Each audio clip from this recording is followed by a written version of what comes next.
Hello, ladies and gentlemen. Welcome back to another edition of 13 Cards Subject to Change. Once again, it's Zach and Leroy live from Leroy's Kitchen. We got some pizza rolls. No baked goods today, but we got a bunch of cookies that the kids made with Grandma. Well, yeah. They were cooking that. It's like, you got to take these home. Okay, am I eating all of them? No.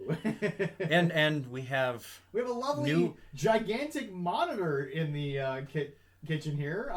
The kitchen has basically been turned into our own personal studio. Until I can buy a house and have my own studio, yes. Yes. So this, having a little issues with that. So hopefully next time we'll actually have this up and running. Yep. And my view will be great. And I can put it right in front of my face so Zach doesn't have to look at me and I don't have to look at him either. Well, these things happen. Yeah, These things happen.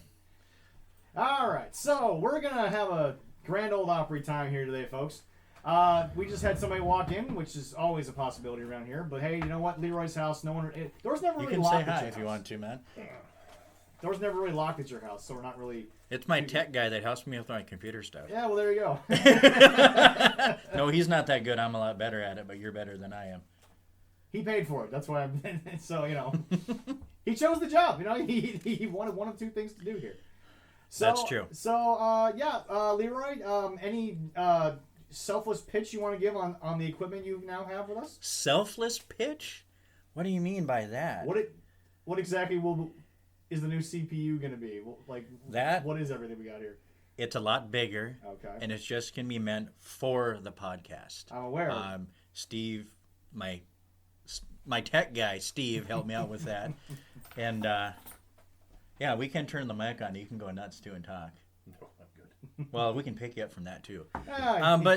Said picked up a monitor and everything. It just gets better, and hopefully you might have a new soundboard for me, or mixer board. Yeah, so like 6-channel. I just got a small one.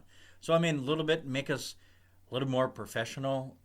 This made us a little more professional the first time. Yeah, no. And now this makes us even better, more professional. Shock, but every single person that's come in, including Eric, who's done a lot of work in the indie wrestling scene, was like, this is the most professional setup I've ever seen. I'm like, boy, you've worked with a lot of... We just kind of threw this together and threw it on my table. I almost said to him, wow, you must have worked with a lot of drug dealers in a warehouse or something, because goddamn, this is the most professional thing you've seen? Holy smokes. Oh, yeah, I know. Yeah. Oh, all right. Well, we're not Joe Rogan, but, I know. So hopefully, I said next week we'll have everything fixed. Yeah. Little technical with audio recording issues. I figured out that's why I have friends to help me with that.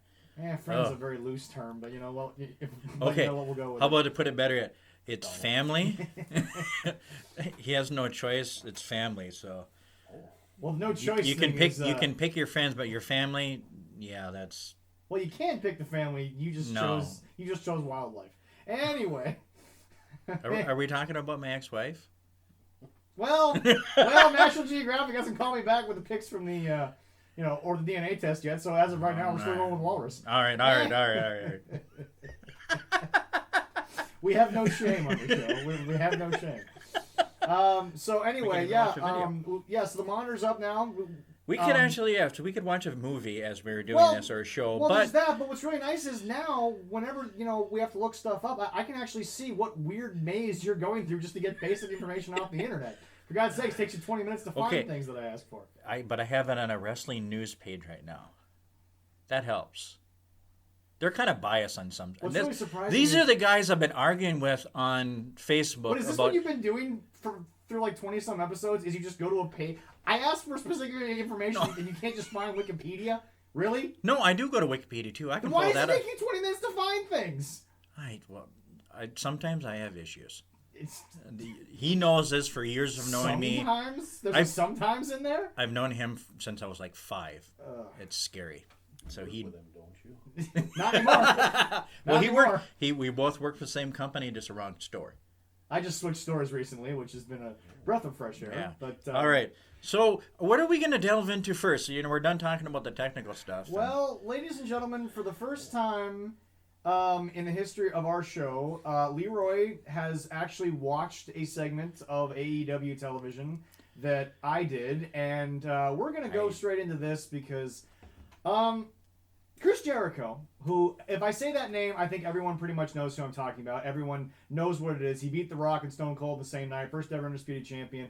9-time Intercontinental. I could go on with his accolades. Well, yeah, 20 years and a bit. Apparently, 30 years, wait a minute. Yeah, 30 years. 30 Sorry. years we had a celebration. Recently, Jericho has decided to delve into the world of musical theater is the best way that I can say it.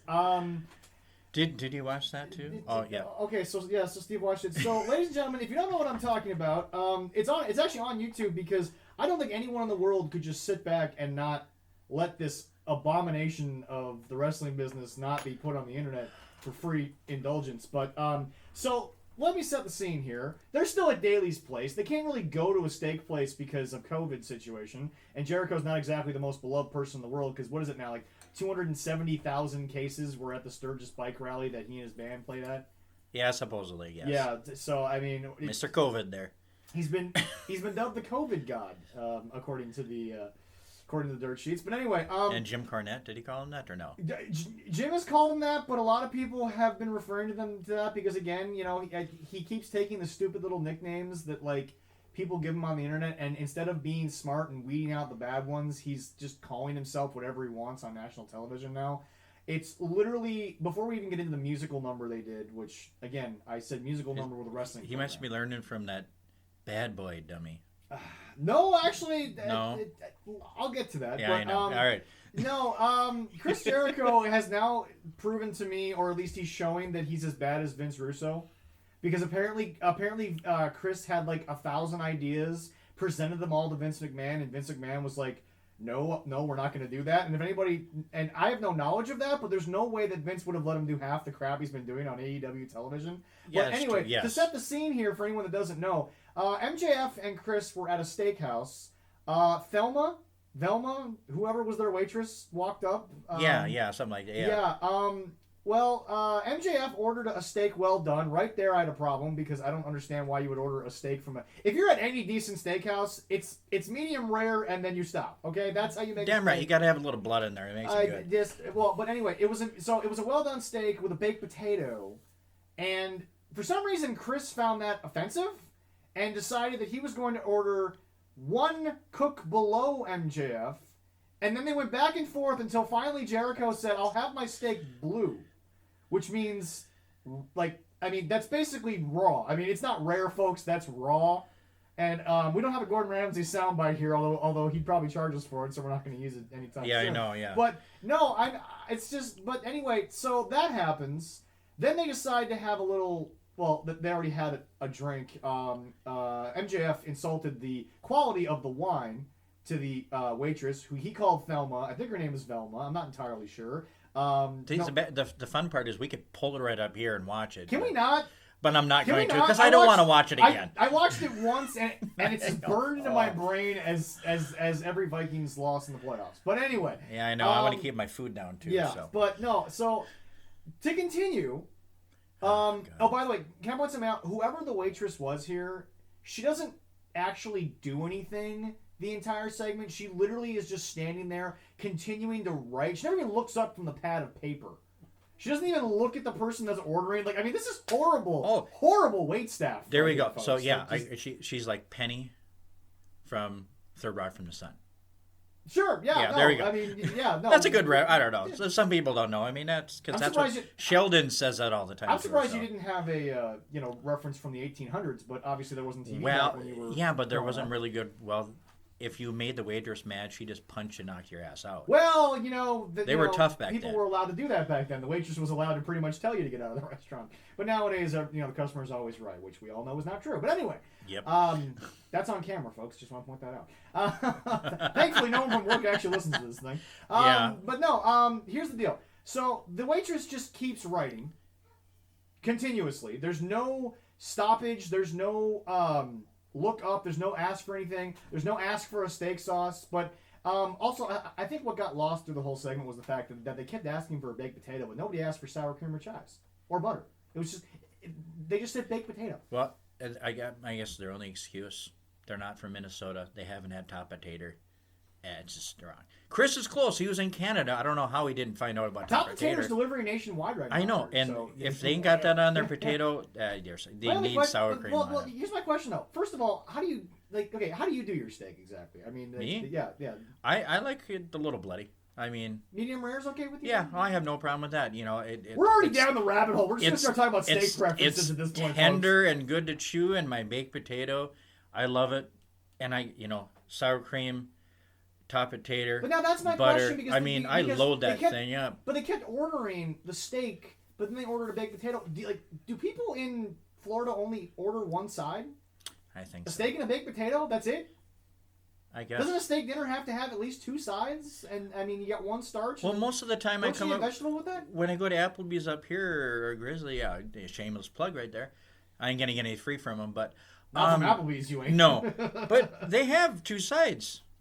You always get a couple. Even my little girl, Clara would want two sides. She'd want a huge baked potato about my size because she just can eat the whole damn thing. It's crazy. I don't know about that. She can. Well, the shape you're in, that's round. A world record size potato there. Clara can chow down a baked potato. We apparently just had right, Clara? a world record pumpkin grown in Minnesota. That was. I got a couple of them out in the. I don't think you have a 1,200-pound pumpkin. No. But anyway, I digress. But anyway, so to continue on with this, I can't even call it a shit show because at this point, what it's about to devolve into, I don't even really understand.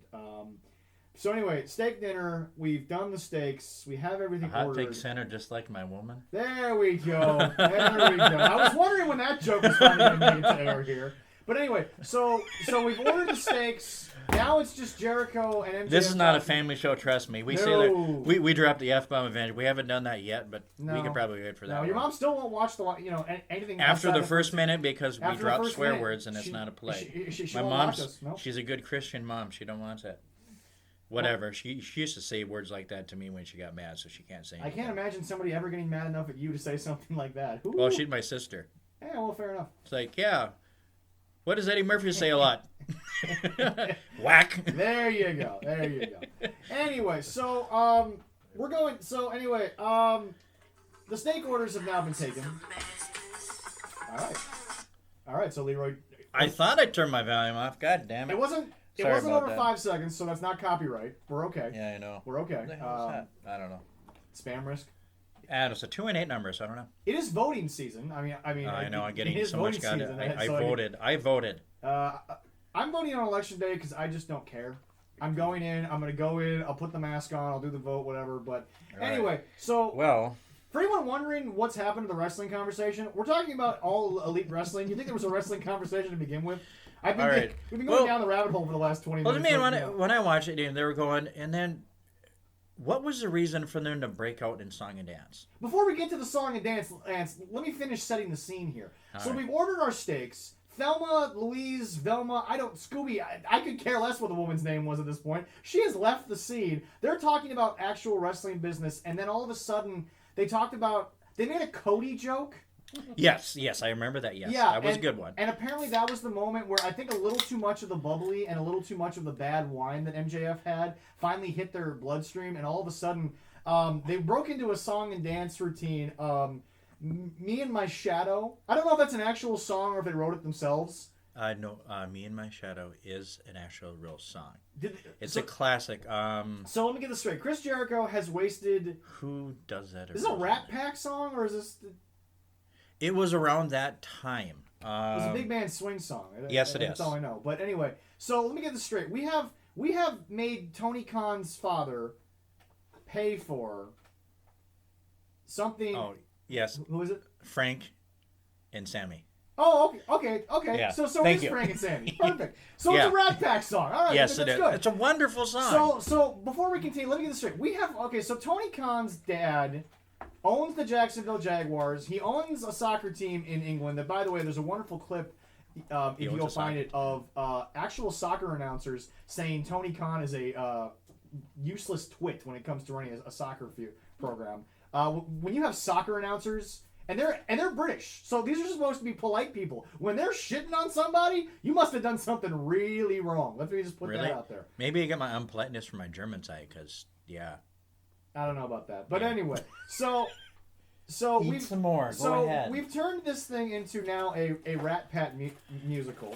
Well, God rest their soul, because they just ruined that song. Oh my God. Well, okay. Here's the thing. Chris Jericho's been singing professionally for 20 years now with Fozzy, but yet MJF was a better singer. Yes, I was. Why is that a thing? I was impressed with MJF, but I'm like, are they ruining him because? We'll get to This that is in a not second. good. We haven't finished the steak dinner. Can we finish the steak dinner Okay, before all right. we get All to right, the all actual right, all right, criticism all right. of the what was once promising wrestling career of Maxwell Jacob Friedman? Can we get through the steak dinner? The potato is still raw, Leroy. Okay. They As are the cooked it steaks, right. so that's how all they right. ordered them. I'm pretty sure at some point, don't quote me on this. I'm pretty sure one of them asked if you could just go out there, kill the cow right then and there, and then just throw the slab of steak. I believe so. I don't know, but That was a reference from a movie too. Ugh. But anyway, so then they start singing "Me and My Shadow" by the Rat Pack. We've now confirmed. Thank you, Steve. And they're doing a really bad dance number in what look like really ugly smoking jackets. For all those people out there, I would like to make I want to be clear. I am describing a 6-minute moment on a professional wrestling program that was supposed to be sports based. Old school territory days from back in the days when Vern Gagne would beat up Ric Flair to get him to go back to wrestling school. That's just so all the fans are. I have not. This is not a comedy section. I'm actually describing a wrestling promotion. It was a comedy set, yeah. If you don't, just everybody definitely, like we told you before, we go to YouTube, look it up, and watch it. And this was on and their go, actual oh my page. God. They're proud of this. Yes. This is what bothers me. But anyway. It was number 2, wasn't it? I don't know. Yeah. It was But a anyway, highlight. so Yeah. they do a weird dance tap number that looked like it was rehearsed 5 minutes beforehand. I've honestly probably seen, was. I've seen a second grade play where the kids don't know what they're doing. I've seen that break out in a better song and dance than this. But anyway, Yeah. they have 3 girls in the back who I'm guessing are Jacksonville Jaguars cheerleaders because let's be honest, what does Jacksonville have to cheer about these days? It's the Jaguars. Nothing really, yeah. They gave away. At least they're nice looking. They convinced Nick. Look. Nick Foles convinced them to give them to give him 102 million, and now he's the starting quarterback of the Bears. That should tell you all you need to know about Jacksonville. So all the money in the Khan family is going to pay for Wembley Stadium, a bad soccer team, a really bad football team, and now a wrestling promotion that has bilged the owner out of a 1,000 gallon pools of mimosa. Yeah. That was a thing. We've paid for a bunch of bad indie guys who are stapling cigarettes to their face. There was a legless guy. Let's not forget about the legless man. Who that was is? in there I first. didn't see. Who is stapling cigarettes to their face? Oh, that was Janela.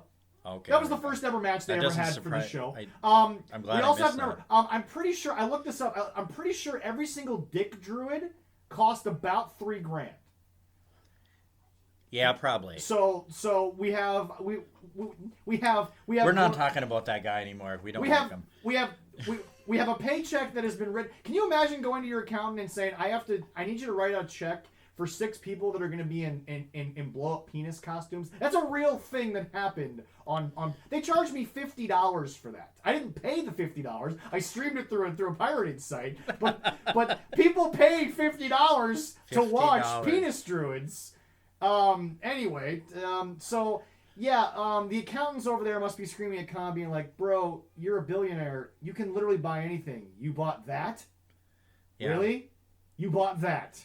But anyway, I digress. We'll get back. All right, yeah. So anyway, bad song and dance routine. The 3 women in the background, they've been given canes, but I don't think they were taught anything because they're literally just sitting there swaying from side to side. They tap the heels 3 times. Like, literally, these 3 women, I don't think if these are trained cheerleaders, then they're idiots because they didn't do it. This was a 6-minute segment.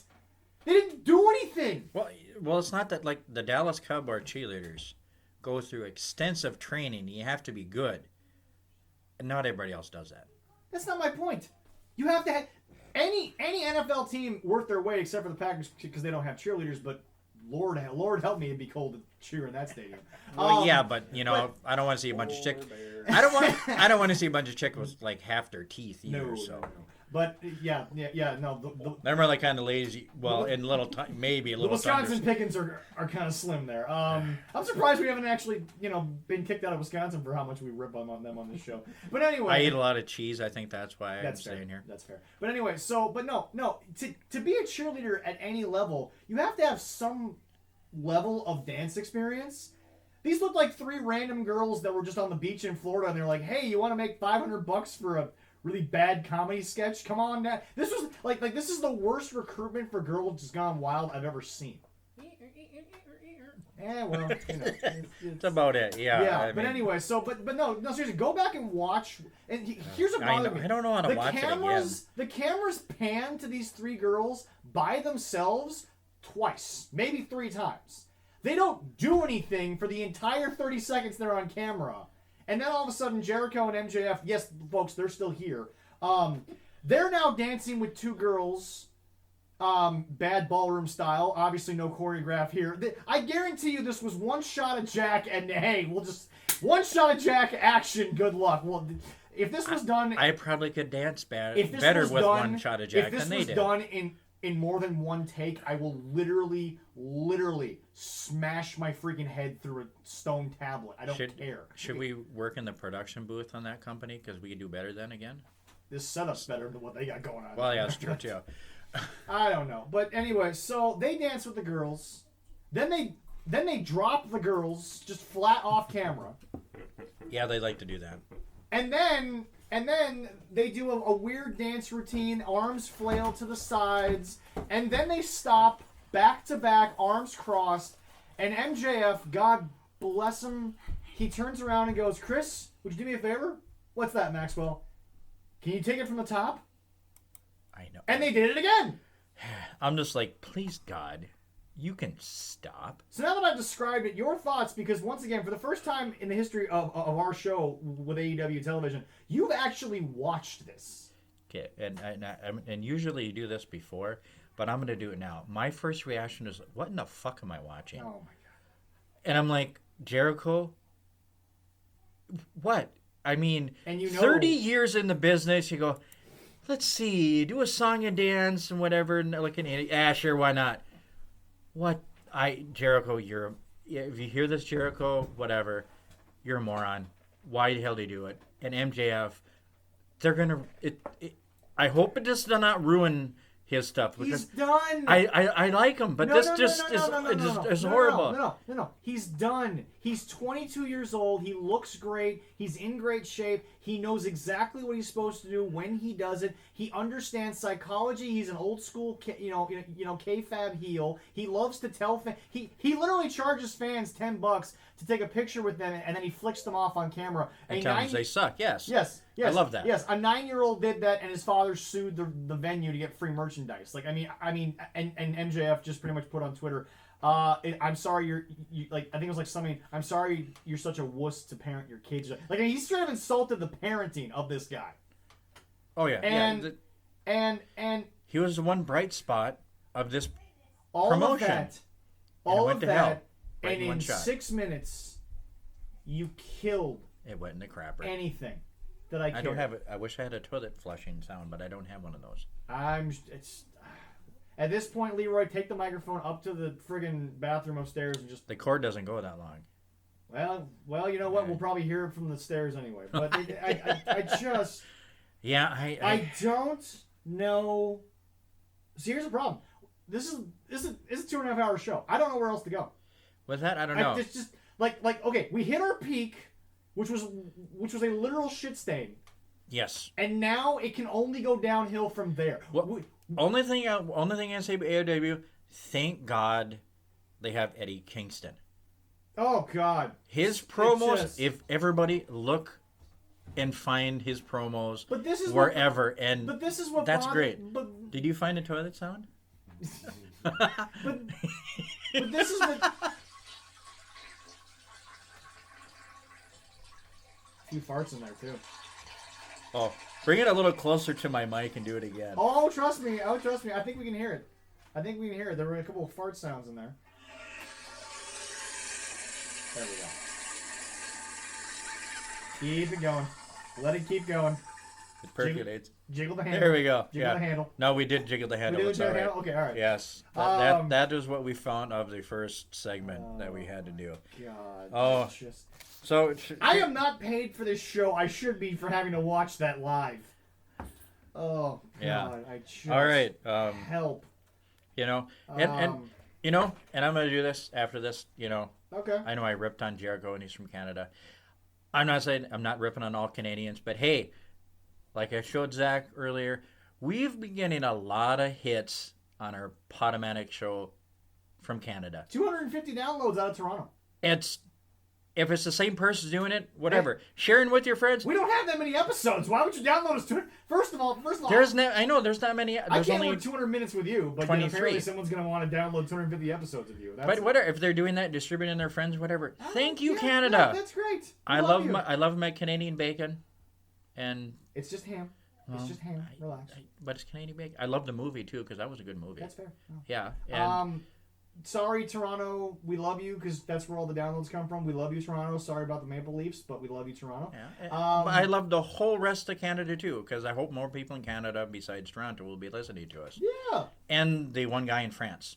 The one person in France. The one person in Paris, France that keeps downloading us. Thank you. We found the one person in France that hates the food enough to stay inside and listen to us. Right, yeah, I guess so. That's a rare thing. Yeah. All right. Hold on. Okay, Hold on. Can we focus for 5 minutes on a positive in AEW? I mean, I don't know how after we had a toilet sound. Eddie Kingston is a positive. I want to point something out. Was that toilet sound non-copyright? We don't have to pay it. Yes. So that was a public domain toilet sound. That was generic. Generic, okay. Generic toilet, great. We can get away with that one. That's fantastic. Yeah, FCC's gonna come after me and be like, "Crap, I ain't got no money." If the FCC isn't gonna pull Family Guy off the air after they did an entire episode about them, they're not gonna pull us off of a public access podcasting service. But anyway, and that was on Fox too, wasn't it? Yeah, that's Fox. Family Guy's at Fox. Yeah, Yes. it was on Fox. But anyway, he is not only the sole remaining bright spot to me, and I'm not kidding, he's the sole remaining bright spot because everything else has just been utter garbage. Oh yeah, it has, and I'm glad that he's aligned himself with the butcher, the baker, and the baker. By the way, Bunny's back. I know, I saw that. The Bunny's back. She's not missing. We don't know why the bunny ever left the butcher and the blade, but the bunny's back. Maybe she needed to get charged up. But I mean, I'm good. He's bringing some people in, and he's got Energizer. Please sponsor us. There we go. Anyway, but and then he got the Lucha Brothers. No, but I mean, hopefully that'll help. Can we focus once again on the fact that this is the most, like, I mean, seriously, I've known people on the side of the street that were actual schizos, and they're more sane than the booking of this show. We go from that is true. We go from a musical number to a 20-minute tag match that happens every week that gets everybody hurt. We'll talk about that in a second. Oh, that was the match afterwards that I saw? I don't know what the order is. I watched this thing live, and after the musical segment, I just tuned out. Oh, okay, well, yeah, I understand. But no, totally. But then you go from the 20-minute tag match to Jim Ross making a Jerry the King Lawler comment that everyone gets so mad on Twitter that he said, "I hope for a wardrobe malfunction." My God, all these Twitter warriors would not have survived very long 10 years ago. I enjoy wardrobe malfunctions, especially when it involves females. And it's not like he was a creep about it. He literally, the exact line was literally, "Is it bad that I'm hoping for a wardrobe malfunction?" Like that. Jerry the King Lawler said a lot worse than that on national syndicated television on USA. That is true. Yes. And nobody pulled him off of the air, folks. Jerry the King Lawler also ran the Memphis territory a hell of a lot worse than what JR did there, but that's a whole other story. But it just, so we go through all this. Yes. And then I get Eddie Kingston, who's great on the mic, and he drops son of a bitch like 8 times, and he's trying to be serious. And this is on the same show that I get a bunch of grade school-sized children pulling tables and chairs out.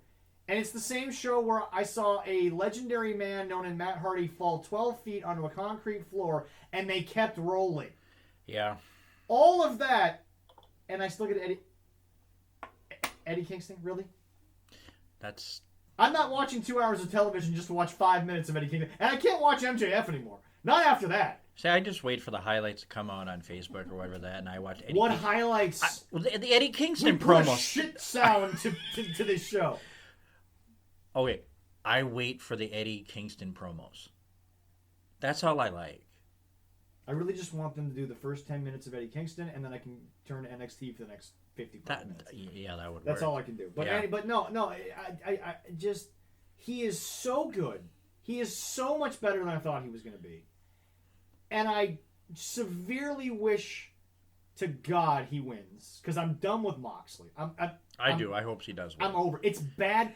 I said this last week. I'm going to say it again. It's bad deathmatch wrestling. Well, yeah, that's what you said. That's yes. all it is. He can't wrestle in the ring. In fact, someone pointed out on a Facebook group, go back to his days in the WWE as Dean Ambrose. He was barely in the ring then. Yeah. Yeah, he did a lot outside. So it's bad. And I hate to say this. Okay, first of all, deathmatch wrestling in and of itself, I'm kind of meh on. Yeah. Not my favorite. And now you're going to take deathmatch wrestling, you're going to put it on national television, but you're going to look at John and say, hey, John, we're still on TNT. We can't have you do real blood deathmatch, but go ahead and do your style. So you can't have barbed wire, you can't have ultraviolet tubes, you can't have stone blocks, you can't get glass. Well, you can get glass, but you can do the crappy sugar glass that they had, but you can't do all of this, John, but go out and have a match. You took everything away from the guy, and you're like, go have a match. Like Jim Cornette said it on his podcast, and I'm going to repeat it. The guy spent, first of all, how long was the Shield in WWE together? Good 4 or 5 years? I think something like that, yeah. Dean was in the WWE for almost a decade, and he has left, and either A, he has completely decided he doesn't want to, or B, he never learned a damn thing. He doesn't know timing. He doesn't know where the camera is. He doesn't understand this. He doesn't. It's like he learned nothing working for the biggest promotion in the world. This is like being an actor, spending a week with Robert De Niro and leaving there and being like, I learned nothing on how to act. Maybe from a guy that has won every award you can think of. He's been in some of the greatest movies of all time. You spend a week with him. Are you telling me that in a week you're going to come out of there and not know something more than you went in with? Or maybe he doesn't care anymore. Mm-hmm. That's a good possibility. He's getting money, and then he's like, It was reported before this thing started that all these guys who were making $500 a week were all going to get paid 6 figures to work one night a week. That's what's happening right now. To work one night a week, they're getting paid 6 figures. 6 figures. To work one night a week and to do the same BS they were doing for $500 at the local rec center. And we know some wrestlers right now that do that can do it a hell of a lot better. And it's not the same. They actually wrestle. It's not this crap. But it's not the same thing when we see him again too. Yeah. I have wasted part of my life watching a guy who wrestles with his hands in his pockets. This is a thing that I've done. He wrestles with his hands in his pockets. He play kicks somebody, and the crowd goes crazy when he pretends to kick someone in the shin. Orange Cassidy, Orange Judas. I keep forgetting. We're trying to figure out. Freshly Squeezed. Orange Cassidy is his actual name. We're still trying to find a nickname. Can we just go with like Orange Shitsicle? Can we just go with that? Orange Shitsicle. Yeah, that could work. I can't go Creamsicle because at this point it's basically. Oh my God. I actually like creamsicles or dreamsicles, so now we can't. Yeah. Shitsicle works. We're gonna go one more week on this, folks, because obviously Leroy likes orange sickles too much, so we can't ruin. Hey, dreamsicles are really good, and the shot's really good too, man. Yeah, well, yeah. See, there we go. So I'm not gonna argue on that. Orange shitsickles or something. That's fine because I don't like that. I mean, I was told that I was gonna get a sports-based presentation. Records were gonna matter. Everything was going to be presented in a way that was going to make me think of a professional sports league. And I have gotten a guy who puts his hands in his pockets, a legless man, a dude that gets out of holds by dousing himself in massage oil, Michael Nakanakazawa, or as Jim calls him, Michael Nakanaka, get the fuck off my television. I have watched one of the promising young talents in indie wrestling, Adam Page, go from being a really good young kid who knows how to work to a depressed drunk. Who is still drinking, by the way. I have watched the greatest tag team... I don't blame him for drinking. Right. I have watched the greatest tag team in the last 20 years go to this show, and instead of actually reviving tag team wrestling, making me think of the Midnight Express, making me think of all those great teams, the Road Warriors in their heyday, Oh, yeah. they are now doing the same stupid bullshit the rest of them were doing when they showed up. They have not made a single... And by the way, you've taken Jim Ross, the greatest wrestling announcer alive today, and he doesn't care. He's promoting his barbecue sauce more than he's calling the match. I'm not kidding. Yeah, but the barbecue sauce is a lot better anyways. Which is fine, but the fact of the matter is, for 2 hours I'm supposed to know about wrestling, and I'm learning about barbecue sauces. Maybe his wife is no longer with him, unfortunately. Well, Maybe God bless she's not. I know, because... God bless. I don't need her going home to this right now. Oh, no, when he if he did this, he would go home. She probably would slap him, say, knock Yes! This man made me care about the Attitude Era. This man is like the voice of my childhood. And now I'm watching him just literally sit there and go senile. In the moment, I am watching senility. I thought the closest thing to Alzheimer's in a living person I was going to get was any Donald Trump speech. It turns out it's any time AEW has a commentary going. Oh, don't forget Joe Biden. He's about to do good. Sleepy Joe. Sleepy Joe, yeah. Yeah, No, they're both doing as yeah, good. no. But here's the We're deal. screwed. But here's the deal.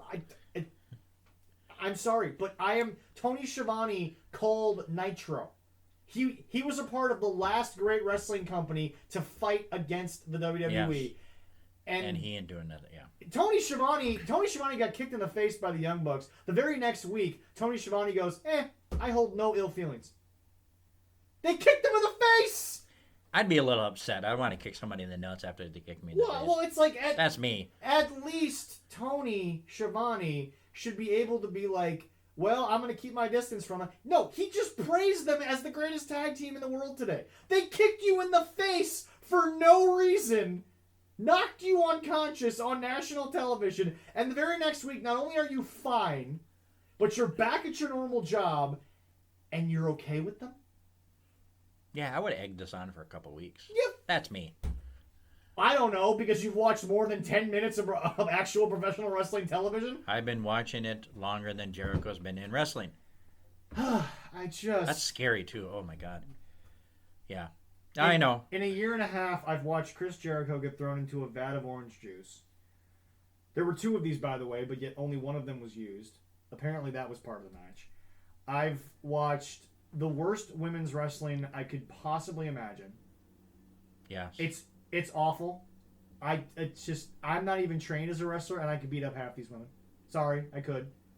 I've watched the worst women's match. I've watched one of the worst matches ever in that tooth and nail debacle. Yes, that was... Because when I show up to my dentist's office, my dentist is dressed in wrestling gear. That's really believable, folks. And apparently winning a match with laughing gas is now legal. Apparently that's a thing I didn't realize. I just like laughing gas because it'd be kind of fun. Apparently, I enjoy that. Apparently these days, to win a match, you just have to have someone accidentally inject themselves with Novocaine and then give them laughing gas, and boom, you've won the match. Well, it could be like a Tim Conway moment, but hey. Can I just get some Novocaine for my own eyes while I watch this crap? Can I just jam that straight into my cornea? Like that? That could work. Or I have some nice... Some like a muscle relaxant too would be great. Can I get some Dilaudid? That's some good shit. Yeah, that is some good stuff. We're not promoting. You should not take it unless this is not a pro. If you really need it for hurting purposes, you should use that. We're not promoting recreational use of that stuff. Should not be doing that. No, of course not. I'm just saying that. And by the way, if I do take this medication or these drugs, it will not be recreational. It'll be part of this job, and I'm going to write it off of my taxes. For God's sakes. Then I'm going to write off the 6-packs I buy. All right. I should do that. And the extra bottles, because we might have to do shots. I thought being a Minnesota sports fan was bad. It ain't nearly as bad as somebody that is forced to watch AEW every week. Are we talking about these injuries with those Hold on. Or no? Are you not done yet? By the way, the ratings this week went down. Oh my God. So apparently... They didn't like the steaks? They did. Yeah. First of all, the steaks never made it to the table. Second of all, third of all, is it even called a steak unless it hits the grill? Because these guys ordered rare. Raw, basically. Is it even considered a steak if there's not grill marks? Is that a thing? Well, they could draw grill marks on it and it might work. Sharpie. It was still mooing, I don't know. Why are we ruining good freaking steak? Well, they're not in Minnesota, so I'm not worried about it. Oh, God. Anyway. Yeah. Just Florida's are idiots. so Florida. yes, to all the people out there who like this crap, every week you average about 800 to 850,000 viewers. You haven't gotten above that except maybe 4 times. What did they drop to? They were just below 750. Okay. So about 100,000 people did not tune into the steak dinner. Thank God. They watched Jim more. They may have watched the Wednesday night football game that I'm pretty sure was there because they have all these different COVID. I think there was a football game on also on top of it. On Wednesday? Well, because they have all these I think it was Tuesday or Wednesday. Well, they have all the reschedules because of COVID testing. Yeah. Oh, yeah. I know. They got Tuesday games, Wednesday games. I think there's a Thursday game coming up here at some point. No, there was a. Well, yeah, there is going to be a Thursday night. Well, there's always Thursdays, but. Well, yeah, because I was like, what am I going to watch? I'm like, oh, presidential debate, football game. Oh, football game. That was a lot better.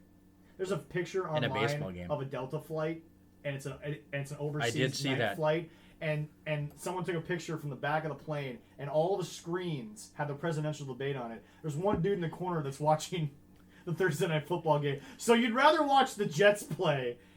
I would rather watch the New Jets York play. Football Giants and the Philadelphia Eagles were combined 2-11-1 going into that game. And there was a dude on a plane that was like, I'd rather watch that than the presidential debate. Need I say more about the state of this country? Need I say more? Them teams suck, but it was a lot better. Oh. I watched that myself. Yeah. Anyway, so so the ratings went down for both shows, but again, NXT, this was a week where I think they kind of gave them the thing. The Pat McAfee thing was a little bit meh to me. I mean, not that I didn't. I mean, you and I both loved Pat McAfee when he was on the last time, but I just. Oh yeah. It was weird. Well, it also stinks because of Rich Holland's injury. He's no longer part of this. Yeah. Yeah. But yeah, so you've dipped in the ratings. The steak dinner didn't do anything for you, and all the fans out there who are like, "This is what modern wrestling should be." I'm like, can you guys just go over there and take your medication, please? Because I really don't need you telling me. Get in a padded room and wear your suit and then be done. It's just, we watched, you know what? We all thought Doink the Clown was stupid. Doink the Clown would be the least funny thing happening on this comedy segment. Doink the Clown would be the most serious thing they would do. Doink the Clown was kind of stupid, but I liked him. It was done in done in a good way. Well, they at least tried to present it seriously. They tried to make me think that Doink was a real athlete. You're trying to convince me that a legless guy could be your world champion. You're trying to convince me that a former deathmatch guy, who apparently went to the greatest company in the world and didn't learn a damn thing, is supposed to be the guy I'm supposed to care about. And then you keep bringing in a bunch of green dudes that don't know what they're doing. You put them in there with actual talent. The actual talent on national television live has to be like, okay, I don't know what to do with you, but we're going to do this because we're live. Did you watch the FTR match? Versus Hybrid 2? Jack Evans did a corkscrew leg drop, missed the guy by 2 feet, and the guy still pretended that he got hit in the face. Yeah. That was live! Well, they did do one thing good on this last episode, too. We have done a shit sound, and you're going to find something good out of this 2 hours of crap? Yeah. Okay. And it was out of Kenny Omega, too. Can you believe that? You know, the only reason it was good is because it lasted 4 minutes because Joey Janela couldn't wrestle because he and a bunch of weirdos went to a show where apparently there were a bunch of dongs in the ring. That's a real thing that happened. That doesn't surprise me, but yeah. And they all got exposed to COVID. So they all have to sit at home in quarantine. So okay, all right. Then we're safe for a while. I am here to save Shad Khan's money. First of all, take the money away from your son. He's an idiot. He can't do one successful thing in sports. He runs He runs your football team. You're the Jaguars. Any Americans need me to go over the Jaguars record over the last 20 years? No. You run I think it's the Fodham FC football. Something like that. Yeah. They're garbage. He tweeted live after a game where they lost like 5-0. He tweeted live, "We know we have problems and we're searching for better talent." And I'm like, okay, so basically just tell every dude that you're paying in that locker room, fuck you, you're garbage, I'm going to go find... We all know that every team is looking for a better player here and there. We all know that. But you don't say publicly to the fans, hey, we're doing it right now, screw the dudes in the locker room. And you're running a wrestling promotion where you're paying a guy 6 figures who over the weekend went to a wrestling show that apparently was not very well social distanced and lost a match because he got his mouth thrown on an actual dildo that was taped in the middle of the ring. I'm not kidding! And now half your roster that went to that stupid show, that you're paying six figures, they're sitting at home getting paid by you to quarantine due to COVID, but they're supposed to be on national television. But what was more important to them? A stupid rec center event. Yep. They would rather go to a rec center and perform in front of a bunch of idiots who are paying $2.50 for shitty beer that someone bought at the local, dollar store, and passing it off as like stadium beer. I'm surprised they don't do that over here. They probably do. No, I've never seen beer at the dollar store. God, I wish. But here's my point. If you and I decided one day we're gonna go do something, and it was completely BS, it put your kids at risk, it put your family at risk, it put your job at risk, and then we're like, hey, we're not gonna show up, but you're still gonna pay us, we'd be fired in 5 minutes. That would not be a long conversation with HR. No. They'd be but like, yet this thank you for guy working for is us. paying six figures a year to a bunch of people who now have to sit. First of all, Jericho should have quarantined for 2 weeks after that freaking concert in Sturgis, he but should he have. didn't. The very next 2 days after, in less than 48 hours, Chris Jericho is back on national television in the ring with someone who was not at that show, so we don't know what's wrong with that person now. But you got freaking a bunch of dudes that were supposed to be on television. So far, people are still getting paid by this company. They miss it because they're going to go to a bar wrestling show, which is no longer open. They skip national... You have a national television slot on TNT, and you're letting people skip out on work because they're going to do other things that are paying them less money. And you're okay with this. You're not... No one's being fined. No one's being fired. Between Wednesday and Tuesday, you can do whatever the hell you want working for this company. And all you gotta do is call the phone 5 minutes before your match and be like, "Hey Tony, I may or may not have COVID. Sorry, can't do the match."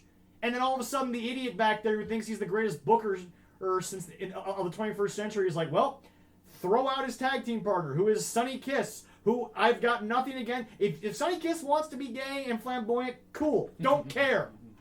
Yeah. Which Sonny Kiss is, and that's great. No one cares, but you're not a good wrestler. Sorry, it's bad wrestling to watch.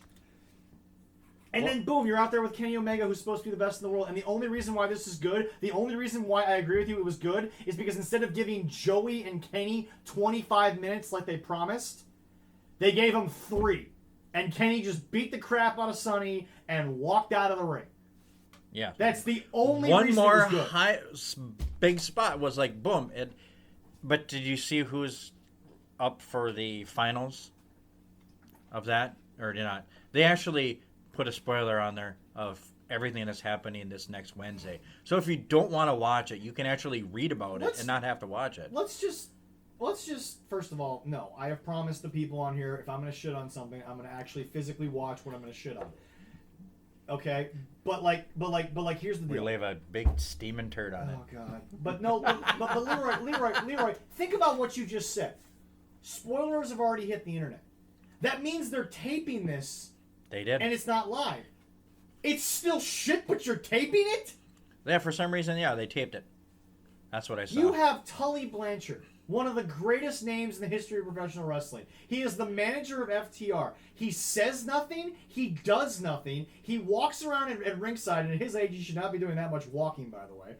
But no, it hurts he doesn't sometimes. do anything. He doesn't talk. He pulls a leg once in a while. He distracts the referee. Whoop-de-flippin'-do. Leroy did that at a Heavy on Wrestling show, and it led to more than Tully Blanchard's done on national television. Yeah, I have done it. The referee took one look at Leroy and was like, "Damn, they let you in this in here? Holy shit!" Okay. I get away with it. You get away with it because you paid for the ticket. Anyway. Well, yeah, that too. Yeah. But no, it's just I could honestly, save you the trouble and tell you to just sell the wrestling company. Somebody out there, some billionaire out there who doesn't, own 2 other sports teams and Wembley Stadium, will probably say, "I was a wrestling fan when I was 4. I now have the money to buy a company. Here, I'll buy it off you for whatever price it goes for these days." But it's just... I'll give them $100. That's all. 100, and some, well, here's the deal. Somebody who doesn't watch this would look at you and say, why would you only do 100? What about paying your wrestlers? First of all, I'd fire 90% of these idiots. And get the people that I want on there. If you gave that are better. If you gave me a billionaire's checkbook, I would call Ring of Honor and say, how much for the Briscoes? And they'd be like, well, the Briscoes aren't for sale. They've been with Ring of Honor since day one. No. You didn't hear me correctly. I didn't ask. How much? I didn't ask, I'm buying the Briscoes. I said, how much? Which means put a number on it. I'll do it. Y'all think Aaron Rodgers would never be traded by Green Bay? No one has been willing to pay the price. Everything is for sale, folks. You just got to be willing to get a price. And I would definitely go get a couple of the boys from Minnesota that are good. I could hire 4 people on the side of the street who watched ECW back in the 90s. They do a better job than these. Well, yeah, sure, too. There was a legless man in the very first match ever in the history of this company. A legless guy. In an actual 20 by 20 foot wrestling ring in front of 10,000 people, and they were cheering for this. Mind you, there were about 7 women, so that explains to you what this audience looks like. Maybe they knew something more about him that we don't want to know. Headbutts guys in the crotch. No, he didn't even do that. He was legitimately wrestling, apparently. And guys sold for this shit. I don't know. But anyway. All right. Yes, Leroy. What do we need to do now? What are we moving on to? Where else do we go? I don't know what else to do. I don't know. Oh, hold on. Here's a nice segue. We talked about Rich Holland getting hurt at the NXT thing. How about the fact that on the same show as the steak dinner, you and I watched a #1 contenders match for the AEW World Tag Team titles. They knocked a dude flat out unconscious. He was out cold on national television. They dragged his lifeless body to the corner. His partner tagged it. The referee just goes about his business, doesn't check on him. He hasn't moved in 45 seconds. But that he actually, after a while, I was shocked at that, and they didn't stop anything. He actually got up again, and they actually hit him with something else and pinned him. And I'm like, oh my God. You and I watched a Monday Night Raw where I think it was Ibar from the Viking Raiders. Yes. He flew through the ropes. He hurt his collarbone. And he threw the X up. The X. Because he was hurt. Backstage, get the medical people. I'm not okay. And they finished the match. The guy who's in charge of keeping everyone safe just ignores the lifeless, dead corpse that is sitting next to him and turns around like, hey, you okay? And doesn't do anything else. The guy doesn't answer back. And it's just... Yeah, that was the second. I mean, and there was another female wrestler, and they have not disclosed what she got hurt and why she got hurt. You care to explain to the people what happened to her? No, it's just vague. She was in a match. Nothing is really set out what happened. It was something botched, and they didn't stop the match. But the thing about it is, it's horrible. Is that look, injuries are going to happen. Yeah. But you guys are having injuries happen, and no one's doing anything about it. Matt Hardy was knocked out cold on a concrete floor, and you let him keep going. You didn't. Nobody in the producing truck said maybe we should go to a different camera. Maybe somebody should go out there, grab Matt by the scruff of his hair, and say you're going to the hospital. No, he stayed for 2 more hours to finish the show. Yeah, it's you're trying to do something, but you know what? The wrestlers, that is what's paying your bills. Don't let them get hurt. Tony cares? He's not paying these guys anything. 6 figures ain't nothing to a billionaire's son. Well, that's true, but it's like, come on. And it's not like it's Tony's money, it's his dad's money. I know, but it's like, I enjoy these wrestlers. I don't want them hurt. No. I mean, I want to see them and prosper. I mean, but they're idiots. Should we talk about other things that's a lot better? Well... Hell in a Cell? We'll get to that. Okay. As last night was Bound for Glory. Yes. The Go Home amazing show by Impact Wrestling. Overall, good show. A couple of things I'd like to talk about here. So we're gonna skip ahead right to the part that bothered me. So it was supposed to be Deanna Purrazzo, I believe her name is. I can never pronounce her last name, but she was supposed to face Kylie Ray, who you and I have met and seen live. Yes, Lovely- she is a lovely Lovely gal. young lady, great person to talk to. Yes. She was actually the match where the drunk dude behind me when I was doing security was like, I could take that chick. I'm like, she'd fold you like a pretzel, buddy. Sit down. But anyway, so that match was supposed to happen. Yeah, it was as an open challenge because Kylie Ray was not there. Well, Kylie Ray was gone. Nobody knew Yeah. what happened. She just wasn't there. So all of a sudden, Su Yung appears, accepts the challenge, and what bothers me is, okay, we talked about when Deanna signed with Impact. Yeah. When she first got there. She was cut by NXT because of COVID issues. Not because she had COVID, but because due to COVID, they cut a bunch of people that weren't really big talent. They got rid of them to save money and all that kind of stuff. And they cut her. And all of a sudden, the day after they cut her, she goes on Twitter, talks about how this is a stepping stone or whatever. I don't remember exactly what she said. And all of a sudden, the internet goes crazy for this girl. And I'm sitting here like, I saw her twice on NXT. She was in an opening match, so they didn't care. They were like, you got 10 minutes, do something, whatever. Make yourself look good for 10 minutes. And all of a sudden, because she was fired from WWE, which, by the way, they weren't paying her that much. She was on a developmental contract anyway. Yeah, I not much looked at her all. up on Wikipedia. There's 3 paragraphs of her career in wrestling. You look up Ric Flair, you got 55 paragraphs before you get through the 90s. Yes. But the fact is that this girl who has done nothing successful in the indies, she wasn't a huge star, no one knew who she was, but because everybody got mad because Vince did what every other company in America basically did, outside of the one you and I work for different reasons, everybody cut staff, everyone did everything they could to save money, people lost their jobs across the country. It wasn't like it was news. Well, okay, the media made it news, but it wasn't like it was big news. Oh, yeah. But it's like, you got cut.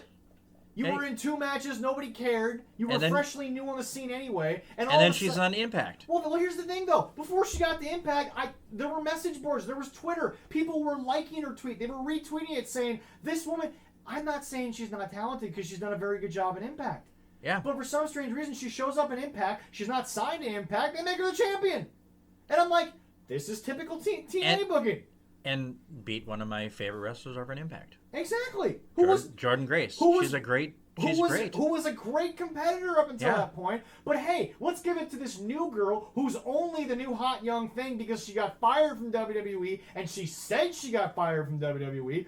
Wow, you got fired from the biggest company in the world and all of a sudden the world's supposed to think you're good?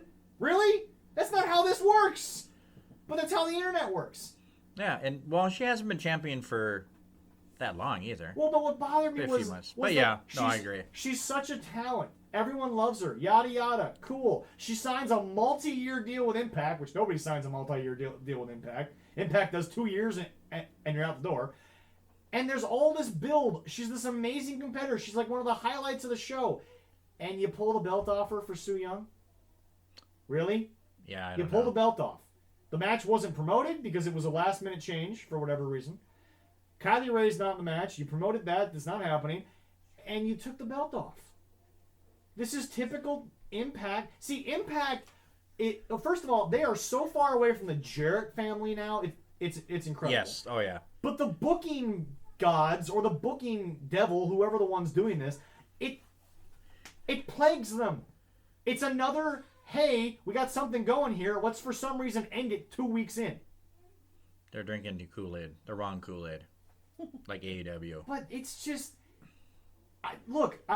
Makes no sense. My criticism of the woman is not that she can't wrestle because she's been a very good talent since she got there. But the fact is that, ladies and gentlemen, she wasn't a star until you made her one on the internet. She wasn't great. She wasn't phenomenal. She wasn't a Charlotte. She wasn't a Becky. She wasn't even a flippin', Aaliyah. Yeah. By name, at least. She didn't have that much exposure on TV. And yet... she's this new star who shows up in Impact with no one knowing, and all of a sudden she goes straight for the champion, and I'm like, okay, so screw the women that have been there for 2 to 8 years. Forget the women that have actually worked for you. Let's give it to the new girl that walks in. And yes, I know that happens in wrestling. It happened with Ronda Rousey, but that's different. You ain't Ronda Rousey.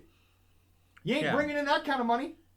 Yeah, I mean, if it's something like that, I mean, she's well known. Yes. It's boom, you give it to her. Hey, Yeah. that's fine. But yeah, it's just, well, they did that, and then which was fun is they announced that they were going to have the Knockout Tag Championship back again. Yeah. Okay, I don't know the point of it. Maybe because WWE has their women's champ, maybe they want to say we're going to do the same thing, but okay, makes no sense. See, but this is what's bothered me over the last couple of months, and actually the last year, ever since AEW started. Yeah. Everyone is trying to build a women's division. TNA had one. It was great. yeah, Then they did. Then Vince Russo took it over, and it was just marginalized to Oh, crap. man, that's Vince. And now, AEW's got the worst women's division in wrestling. We're talking about things that don't make any sense.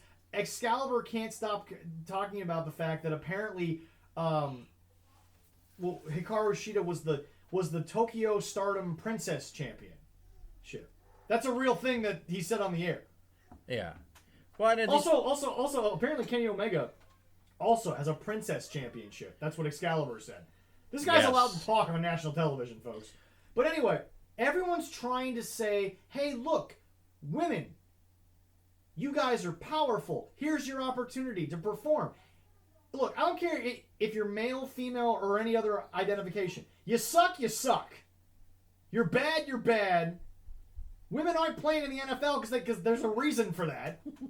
What? They didn't kill him. Women are not playing in the NBA because they're not going to survive in the NBA. Yes, I know the NBA is this thing where now you got a bunch of short dudes shooting, but it's still men on men because, I'm sorry, a freaking 5'11" woman, I don't care how talented she is at shooting a 3-ball, she goes up against LeBron James one time, he's going to accidentally hip check her, and she'll be in the 4th row. Yeah. Well, as people look at it, too, it's like women's wrestling in WWE was not that big, and it took years for it to actually become what it is right now. We talked about it. All these It takes time. All these women that are going to the Hall of Fame, Ivory, Trish, Lita. I hate to say it, folks. They're known more for bra and panties matches than they're known for actual wrestling. Yeah. And that's nothing against them, but that's what they did. But now, because WWE decided to put the women in actual wrestling gear and say, hey, go have actual 20-minute contests. Hey, ladies, get in a steel cage. Hey, ladies, go have a ladder match. Because they're doing it, everyone else is like, well, we're going to feature women now. But they're not good.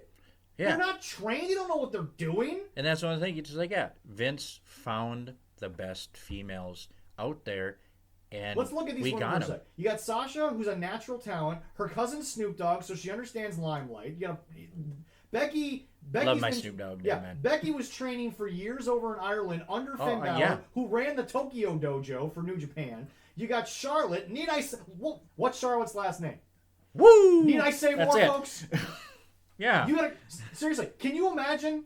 Charlotte Flair has a question in the wrestling business. She doesn't call the trainers. She doesn't call Hunter. She doesn't call Vince. She calls her dad. Hey, Dad. Because he's yeah. the GOAT. Yeah. It's like, and then you got Bayley, who's a really good athletic talent. But the problem is that you got women on the indies. And again, I've seen a lot of good women wrestling. Kylie Ray, we just praised her. Oh, yeah. Yeah. But the problem is that everybody wants to build a women's division so quick and so fast that you're not building it. It's not good.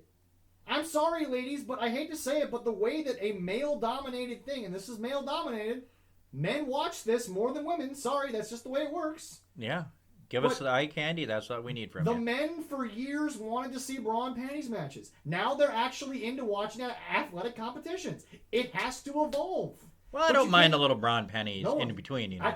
My girlfriend don't mind it either. But the thing about it is that this is a yes, female revolution, and women are getting more powerful. That's awesome. That's great. I love it. But let me make this clear. It's about equality, not being better, folks. You suck, you suck.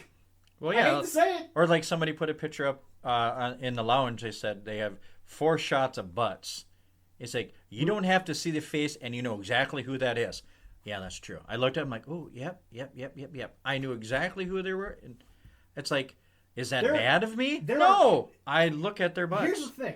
There's this whole female empowerment thing, but yet the camera guy on the floor still pans the camera right to the woman's ass during the tag match. We know what we're doing here, folks. It's called TV. You know, it's like, You know, Vince is back there. All right, guys. Okay, camera 2. Okay, you're on the app. We haven't had enough ass shot. We need in the last a 20 butt minutes, shot. so All let's right, go there's ahead and Alexis get two Bliss's more. butt. All right, we're good. It's not sexist. It's not making women look like objects. It's just the simple fact, and my 63-year-old mother told me this when I was 9.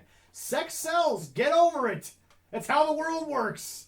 You really think a woman that looks as good as some of these women, you really think the women that were in the Hardee's commercial with the big burger, you really think she eats that 4 times a week? No, you do. Look, just look. All you need is a She'd picture. be dead if she ate that much. But that's the thing. She's hot in a bikini. She ain't eating a burger 6 times a week. She's eating tofu. You do not look good in anything except for maybe a burlap potato sack. You eat burgers 4 times a week. Hey, now wait a minte. I put on a suit and actually look pretty good. What we're talking about is X. Well, hey. That's fair. That's fair. That's the walrus. We're not going to talk about it right now. That's the only one I want around because we haven't gotten feed it and it'll be happy. So apparently we don't have clearance from the Animal Planet to actually talk about walruses on the show yet. So I'm sorry. I'm sorry. I'm insulting the walruses again. Shit. I'm sorry. I apologize to all those walruses up there. But anyway, back to my point is that look, folks, you want equality, then equality means, look, a wrestler walks into a wrestling school. Kenny Omega walked into a wrestling school. Harley Race, one of the greatest of all time, looked him in the face and said, "You're not good, kid." And he sat there and argued with Harley Race saying, "I think I should be in the advanced class." If Harley Race says get to the beginner's class, get your ass to the beginner's class, okay? Nothing more needs to be said. He should have taken him in the ring and beat the snot out of him. Yeah, right? Even at his age, he probably could have. Yeah, but the fact of the matter is this. You're good or you're bad. That's all it is. Shawn Michaels was good. Okay? Big Show ended up being good for a big man. A lot of guys walked in the ring and you looked at them and said, "You got a great look, you can talk, you're great," but they couldn't pull it off athletically. You suck or you don't. That's how wrestling works. Ladies, this is how it works. You look good in a bathing suit? Cool. Can you wrestle? No? Can't use you. Sorry. End of the line. Yeah, they weren't Mae Young or... Well, and the thing about it Smoula. is so, okay, a little bit of female news here. So Melina is Yes. supposedly signed back with WWE. There's no news yet on what she's going to do. And I've heard that, yes, Yeah. and then I've heard no. Right. From her. She's saying, "No, I'm not signed." So I guess we'll find out, Anyway, I guess. rumors start, and sometimes you have to keep it quiet until the actual ink is dry. I really liked her entrance. Everyone did. And I did like the time where she missed. Right. That was funny. But can I just say this? Well, and by the way, folks, for those of you who are wondering, that was not a botch. That was live television. She missed the ring yes, I completely know. It was so funny. And fell flat on the floor. But here's the deal. She was somebody... Be nice to my pussycat. It doesn't like that. No. I said cat with it. Don't worry. I know. But here's the thing. Melina was one of those people that Jim Cornette said when she was in OVW, I could tell she was good. I could tell she was athletic. But she was a manager for the longest time. And let me tell you something. She was the most popular thing on the show. It didn't matter. It didn't matter if she wrestled or not. She was the most popular thing on the show. And I'm sitting here looking at people like, look, what's wrong with being known for being a manager? What's wrong with that? Oh, no. To some of the women, I look at and I'm like, look, I know this is wrestling. I know you're going to get in the ring at some point. Everybody does. But Renee Young was the prime example. Renee Young was never going to be a wrestler. But when she was backstage, holy crap, was it good. Oh, yeah. She was phenomenal. She was. But the thing about it is that the problem with a lot of indie wrestling, and yes, this all spurs from your comment about tag titles coming back, is that everyone's trying to build the division very quickly. Yeah. A lot of women look at this, and instead of looking at Renee Young, they think that was her being pigeonholed, that was her being marginalized. The woman made money for years just talking. And she's good. She's good. She has to move on beyond wrestling and do more.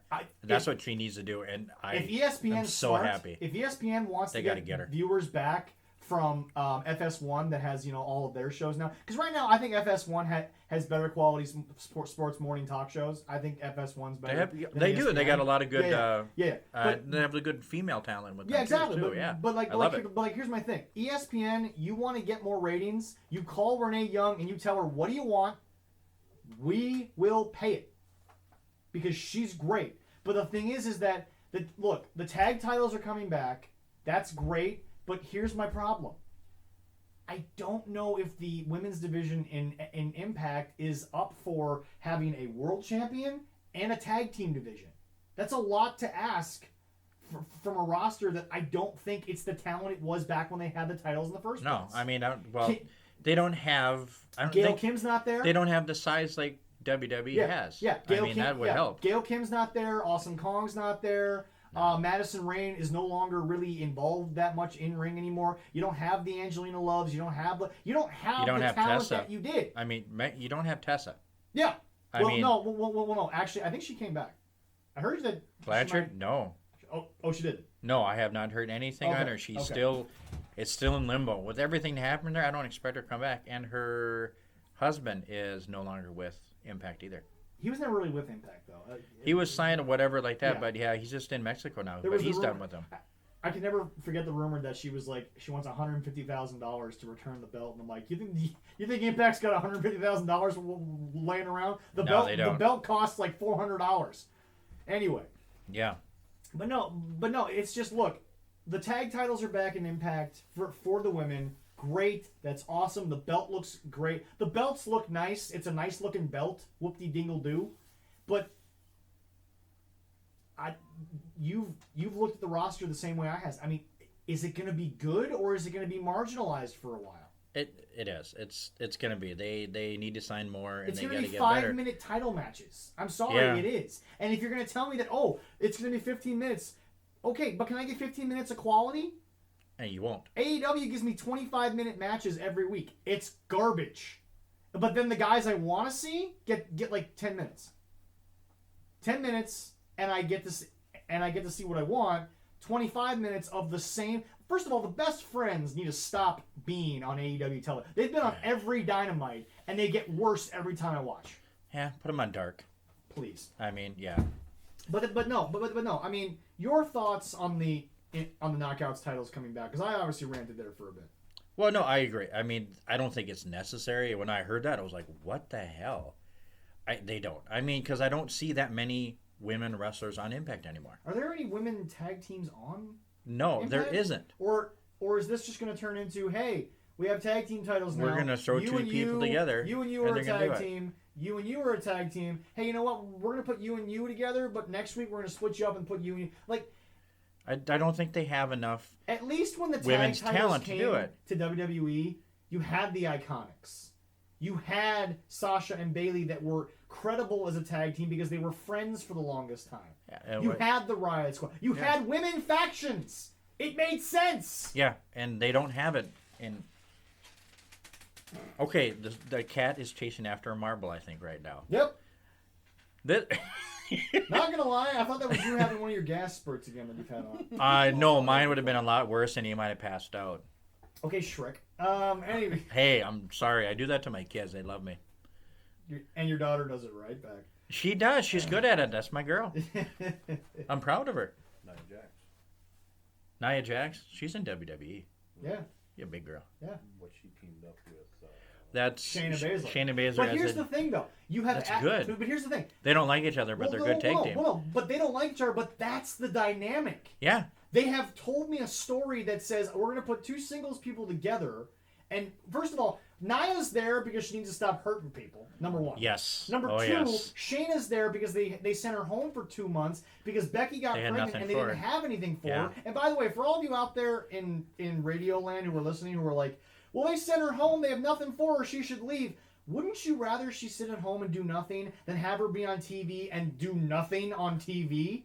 I'd rather she sit at home and have the, aura of her grow. I'd rather you not see her than me water her down for 6 months. That makes no sense to put someone on TV that you have nothing for and they just win or lose and it doesn't mean anything. Like, that waters people down more than sitting at home. Oh, yeah. And I said I'm glad they brought her back and boom. What did she do in the match? Okay, she had two people and submitted both of them. She choked out Bayley and she almost broke Sasha's ankle at the same damn time. Yeah. You want to tell me that's not a talented woman right there? Well, yeah, and using the other person to choke out the other person. And can we also point this out? It's awesome. We'll do this on another episode. But that's a badass woman. Yeah. No.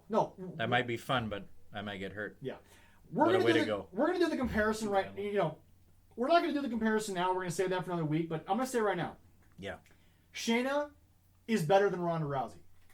Yes. In my opinion, she's not only better wrestling. I think she's a better overall fighter because again, Ronda Rousey, and we'll talk about it later on a different show. She was the prime example of when women's fighting was coming up.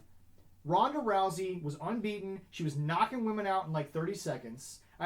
It was either Cyborg or Cat something from Brazil that wanted Rousey, finally got Rousey in the UFC. She was all crazy. She was at a press conference saying, I'm going to kill you. And then Rousey knocked her out in like 34 seconds. So, but here's the deal. I look back at those days as someone who actually analyzes the fight game. Ronda Rousey's really not that great of a fighter. Because here's the deal.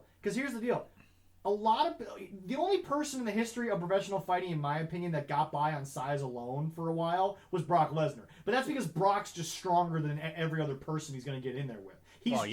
He's such a freak that it superseded talent. It superseded skill. Ronda Rousey was a knockout artist against women that weren't good yet. The division was evolving. It was young. Every single sport has all... Okay, prime example. In my opinion, love him to death. God bless him. He's a hero of mine. I don't think Fran Tarkington would be that good in the NFL right now because defensive players are so much better. Yeah. His wide receivers were wide open because nobody could cover in those days. Yeah, that is true. And he scrambled, and I know they had a lot of Bun Grad. Well, yeah, but here's the other thing. Scrambling for a QB these days, it's a big no-no because those DNs are big dudes and they get paid a lot of money to squish you. Yeah, Fran would have been a pocket packer. But that's definitely my point. Fran is a legend in his own time. Yes. Ronda is a legend in a bubble of fighting. Now I have martial arts training. Ronda Rousey is a bronze medalist in the Olympics in judo. She is clearly more decorated in professional fighting than I am. But Ronda Rousey started to lose in the UFC because she went up against women that were better. Holly Holmes was a 23-time kickboxing champion, and they put her in the ring with Ronda Rousey, and she beat the crap out of Rousey because Holly Holmes can box. And for some strange reason, the coaches in Ronda's corner didn't yell at her, take her down, use the judo. They were like, yeah, stick in there with the punch. This is a 23-time world boxing champion, and you're going to say go throw punches? That's like you get in the ring with Floyd Mayweather. It ain't going to work. I'd be like, I'm going to lay down here and just be Yeah. done. So, but no, honestly, I think personally we should go into this as an actual topic some other week. But no, in my opinion, Shayna is better than Ronda in every facet of everything. Oh, yeah. I don't see Ronda... I don't think Ronda has the attitude for it. Shayna comes in and has the attitude that you need in pro wrestling, that, you know what, it's real to a point, but you got to make sure that you go with the show, whereas I think Ronda was just more, I don't want to do this, so I'm not going to do it type of situation. Everyone always says The Rock runs his life now. Yeah, but he started out in WWE going to Vince. Vince told him what to do. He went out there and he did it. The Rock's his own boss now because he was willing to be somebody else's employee back when he was starting. But it's just, no. Shayna's great. Nia's there because she won't stop hurting people as a singles competitor. So, going back to the tag team divisions, look, you can't just throw two people together as a tag team that don't work and expect it to make sense unless you can tell a story. Yes, some of the greatest tag teams were... Look, tag team wrestling back in the old territory days was a lot like country music. Brooks and Dunn are one of the most successful acts in the history of music, not just country. They were two failing solo artists that the record label was like, all right, throw them together, see what happens. You got songwriting from Brooks. You got the voice from is it Robbie Dunn? Ronnie Dunn. Okay. Yeah. Ronnie's voice was great, but he didn't have the songwriting talent. Brooks could write songs, and he was a great backbeat. Oh yeah. And my mom. Fun story. My mom actually saw them live once and got to meet him backstage. It was a lot of fun for her. Well, we did see him. I didn't get to meet him backstage, but I did see him live. Yeah. Twice. That was good. But see, that's how tag team wrestling worked. But the thing is that you threw two guys together, and if it didn't work, you broke them up. But tag team wrestling, you threw Sting and the Ultimate Warrior together. It worked. They were better single, but it worked for a short period of time. But then you take the Road Warriors, who were two dudes who were bouncers, who didn't know a damn thing about the business, and it's like, Hey, we'll put them in a tag team. And they end up being the greatest tag team ever. Yes. Sometimes it works, sometimes it doesn't. But the problem is that you can't just take a bunch of women who for months have been singles competitors and said, hey, you're a tag team. If you're friends backstage, cool. Can you work together in the ring? I don't know this. So I hate to say it. I think it's going to be shambles for a couple of months. Oh, it definitely will be. Until you get women from the indie rec centers who wrestle together 60 minutes a night every night, and they get chemistry, and like the Dudleys in ECW. The Dudleys were great all around the world because in ECW they threw them together and said, "Go for it, boys," and they ended up getting great chemistry. But there's no established tag team. The Beautiful People aren't there. I think it's going to be a shit show. Yeah, it will be for a while. Personally, and that's not a shot at female wrestling. That's just how wrestling works. There's a lot of tag teams back in the day that you saw put together, and you were like, why?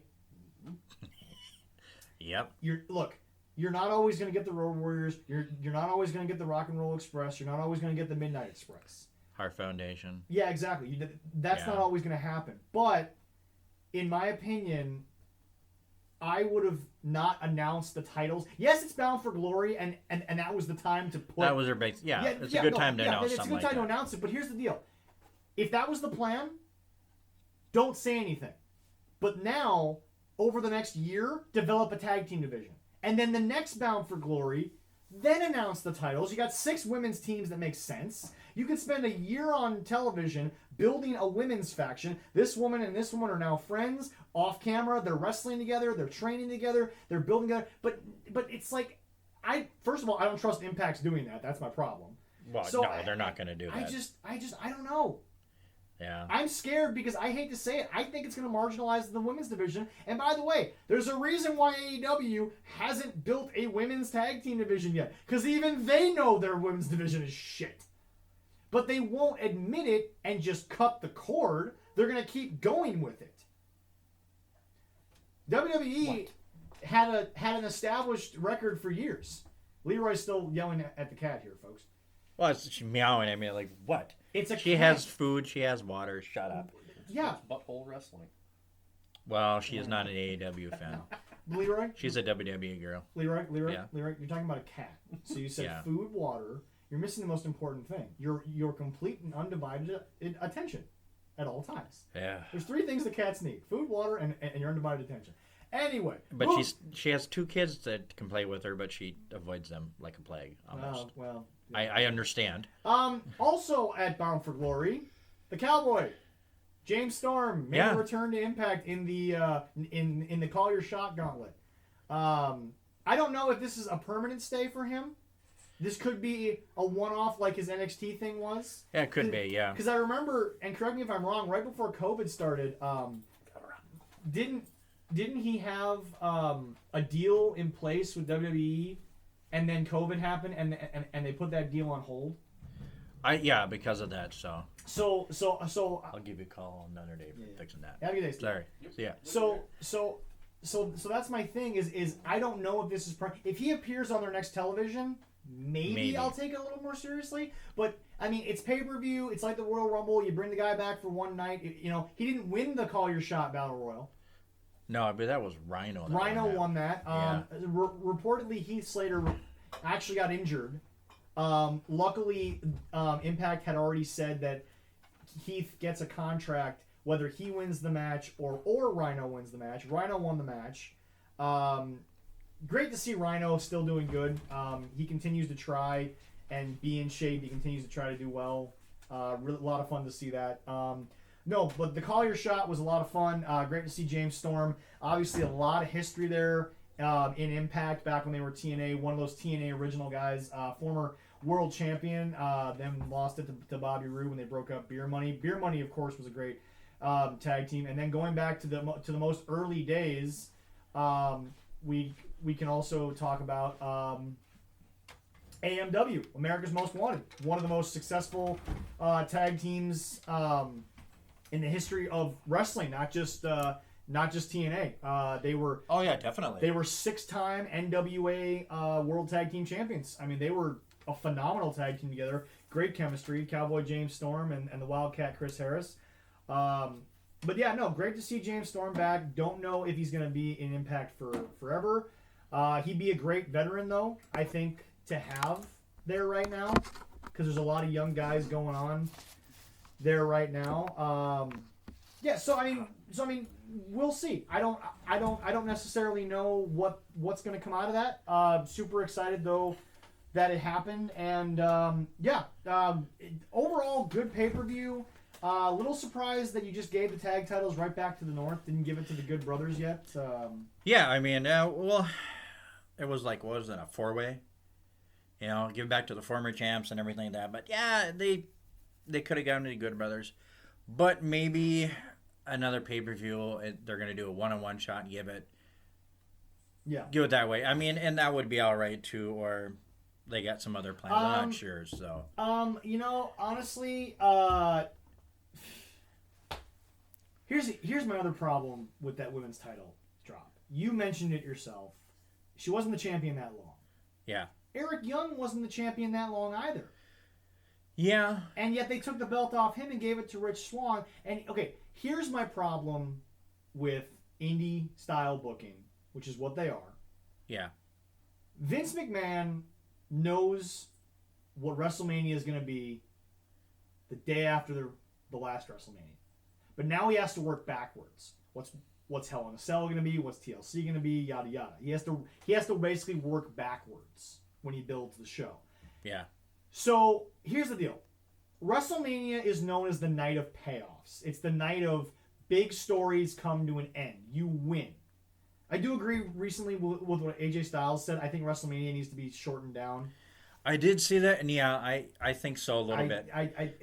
Everybody doesn't need a match. Exactly. But here's the deal. WrestleMania is the night of payoffs. But the problem is that Vince a lot of times knows when it's time and when it's not. For Kofi, WrestleMania was time. It was, yes. Everybody was like, they took Kofi out of Payback. They don't like Kofi. Well, it wasn't the right time, you idiots. That's why you're not booking a wrestling show. Yeah. The problem with Impact is, look, I know that it was Bound for Glory, but Eric Young did not need the belt taken off yet. I know that that was the payoff for Rich Swann. He said he was going to retire. Eric still beat him up. I get it. But y'all should have done this story a lot quicker or a lot sooner. And I know you were kind of restricted because Eric hasn't been back that long because he was still in WWE. But, guys, it was too early. I'm sorry. It didn't make sense. No, it doesn't. I mean, Eric is established. He's an established guy in Impact. I think everybody knows and recognizes him because of his work in Impact. I think Eric works with Impact. I don't think that Eric was going to work outside of Sanity in WWE. I don't think Eric could have made it as a singles guy. And look, Eric can sit there and be like, "Hey, Vince, you messed up with me." That's fine. Eric has more than a right to defend himself. I'm not going to question that. But it was the wrong time. It was. Eric should have gone over it at Bound for Glory. This is the common idea of, remember one of the biggest moments in wrestling history, Mankind wins the WWE title? Yep. Okay. Remember when he won it off Triple H? Yeah. He didn't do it at the pay-per-view. He did it the next night on Raw. But more people saw it. Yeah. So not the Rock Championship. That's that was different. Yeah. But the championship he won off of Hunter. It was on Raw the next night. More people saw it. Even Triple H said during his documentary, I can't remember something the King. I can't remember the name of it. But anyway, he even said himself, it didn't make sense not to do it on the pay-per-view. To just do it the next night. What was the point of the match, the pay-per-view? But hey, he even said it himself. More people saw it because it was on cable. Give Eric the win at Bound for Glory. Build Rich fighting back. I don't know if there was a retirement stipulation for Rich. I don't think there was. I don't think there was. Okay, no. So no, I'm pretty sure there wasn't. So there was no reason why you couldn't just have Rich lose at Bound for Glory, build it for another week or two, and then have him win it on Impact itself. Rhea Ripley won the title on NXT. The fans got in the ring and they celebrated. It was great. It was phenomenal. Yeah, they've done it a few times. Yeah, so won a this belt is on the this show. is again. Can you call it lazy booking, or do you just call it instant gratification booking? I guess that kind of goes It's kind hand of- in hand, like yeah, there. You yeah, know, no, so. yeah, no. I mean, it's just Rich is a good dude. I'm sorry that he and his wife went through all that issue with like the domestic violence stuff, and obviously we're not going to delve deep into that because they're still married and they had their own issues. Yeah. Every couple goes through things. Not that I'm advocating that if you have a domestic violence relationship you should stay in it. That doesn't make any sense there. Yeah. They've since moved past it. They've since seemed to be seemingly okay together, and everything is what it is. But the thing is that he won the world title, his wife won the world title for the women, and neither one of them should have won the belt.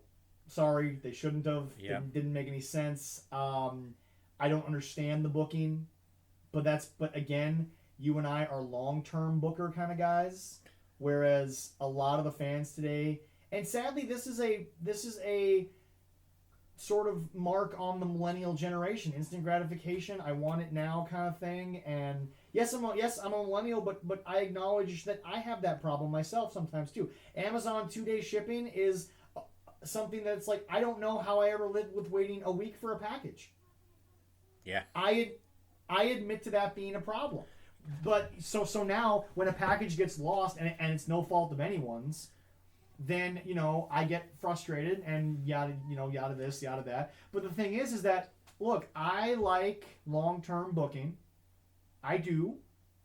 And I don't 2 title changes. The tag title match could have gone anywhere. I don't know why it was on the North, why it wasn't the Good Brothers at Bound for Glory. But anyway, I mean, your thoughts on just the 2 title changes? Yeah, I mean, they could have kept the titles on those 2. The tag team, that could have switched. But yeah, definitely they could have done something more. The women's title, that makes no sense. I mean, if you were going to do a title change and you already thought you were going to do a title change and the person that wasn't going to be there was going to get the title, Yeah. so if you don't get the title, we'll give it to the next person. Well, that's when There's no sense to that. Well, that's when you just book Sue Young to be a Just a squash, whatever. That's it. And then boom. No. Come up End with of a good story. reason why Kylie wasn't there. Yeah. and then go from there. Hell, Sue Young's supposed to be the demon from the underworld, right? That's not the exact gimmick, but you understand what I'm saying. Yeah. She stole Kylie. Something like that, Boom, yeah. booking done. But no, I mean, for me,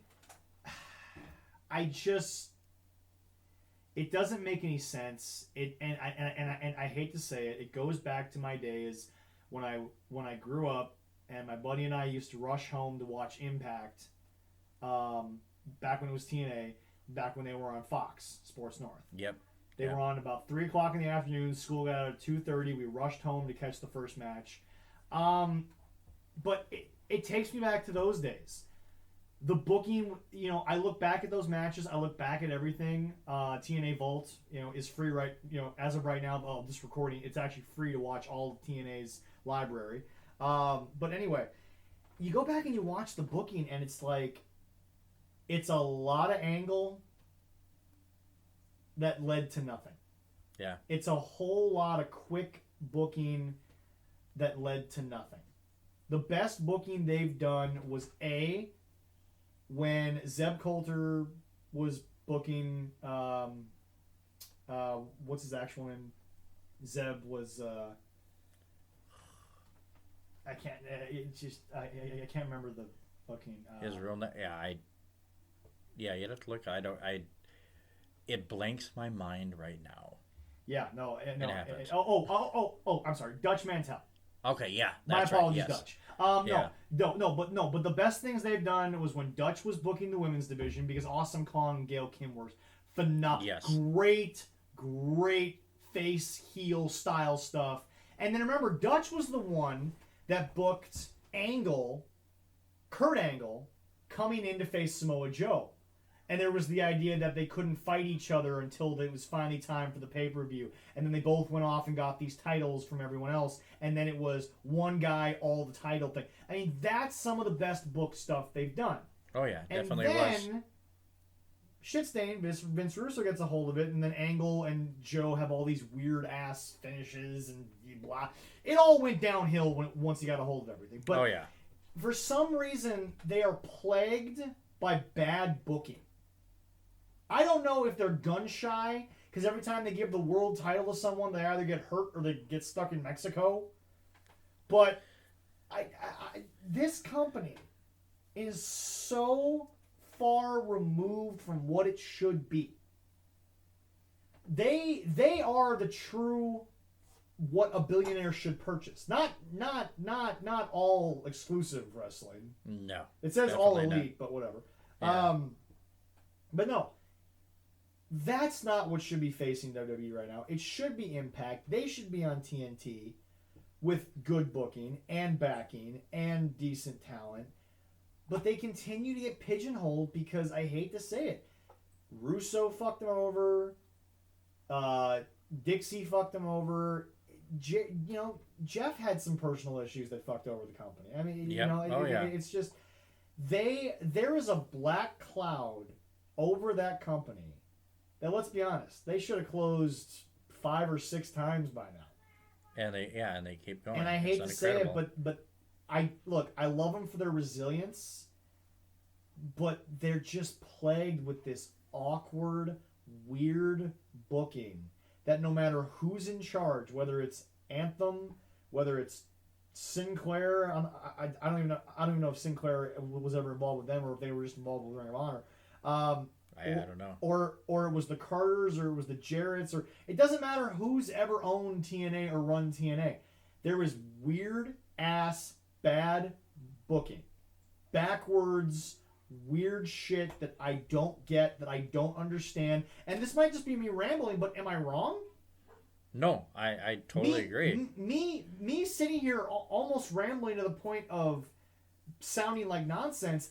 That's kind of how TNA's been. That's kind of what Impact's entire history is. They just keep going randomly. I don't know what they're doing, and then something happens, and I'm like, why? Yeah, and it is shocking that they're still going.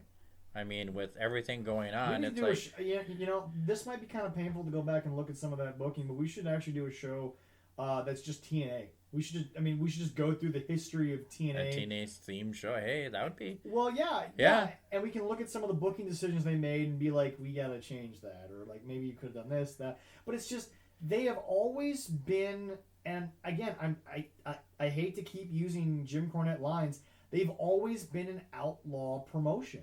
They were never. Honestly, the closest they ever were was that Monday Night War situation. And even then, they were never even close to Raw. No, they weren't. But my problem is that it doesn't. I'll say it again. It's outlaw mud show style wrestling that it doesn't matter if the Jarretts took it over and tried to make it into an old territory. It got so far away from that because the old territory wasn't working, and they brought in Russo, and next thing you know, Russo's angles happened, and it's like, look. If I was Tony Khan, sorry, Shad Khan, I should say. Sorry, yeah. If I was the Khan family, I would have bought Impact, and I would have just said, okay, let's look at what's made Impact great. Gail Kim, give her a producer job, have her run the women's division, backstage, not on camera. Yeah. Oh yeah, that would have worked. Get Dutch Mantel back in there and have him book the damn thing, because when he booked it, it was entertaining. I thought it was better than Raw in those days. But then I wouldn't allow Dixie Carter or Vince Russo within 100 miles of any Impact taping. Definitely. I don't even give a damn if it's Dixie night. Going back to the days when Bubba put her through the table. That was a great pop. That was a great moment. But that should have been the end of Dixie. Definitely, yeah. That should have been the I should have never seen Dixie Carter. And the problem was that Dixie, as it's now been proven, she was such an attention whore. And yes, she's a woman. I use the word whore, but you want equality? I'm using the word here. Okay? She was such an attention hog. And, you've heard the stories of Cornette say she used to clear out the makeup room of all the female talent so she could get her makeup done just to sit at ringside with the new world title. I'm like, you're not the talent. You obviously wanted to be the talent. Oh, she wanted to be, definitely, but yeah. But here's the deal. Stephanie McMahon is a different animal altogether. Oh, God, Stephanie... Sadly, you have females who get involved with the management, a la Brandy, a la Dixie, and they all want to be like Stephanie or like Linda. That's a different animal altogether because they were a wrestling family. Yeah, they grew up 4 generations. But the other thing about it is that Stephanie went off to school, got a real degree. Dixie's a housewife who had daddy's money. Yep.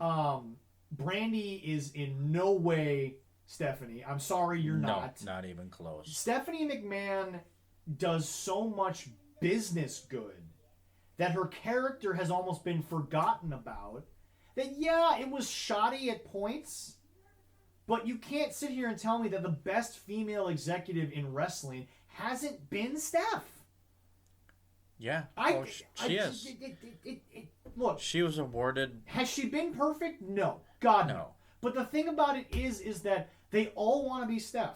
They all want to come out. They all want the camera. Stephanie McMahon comes out. The camera goes on her. She's earned camera time.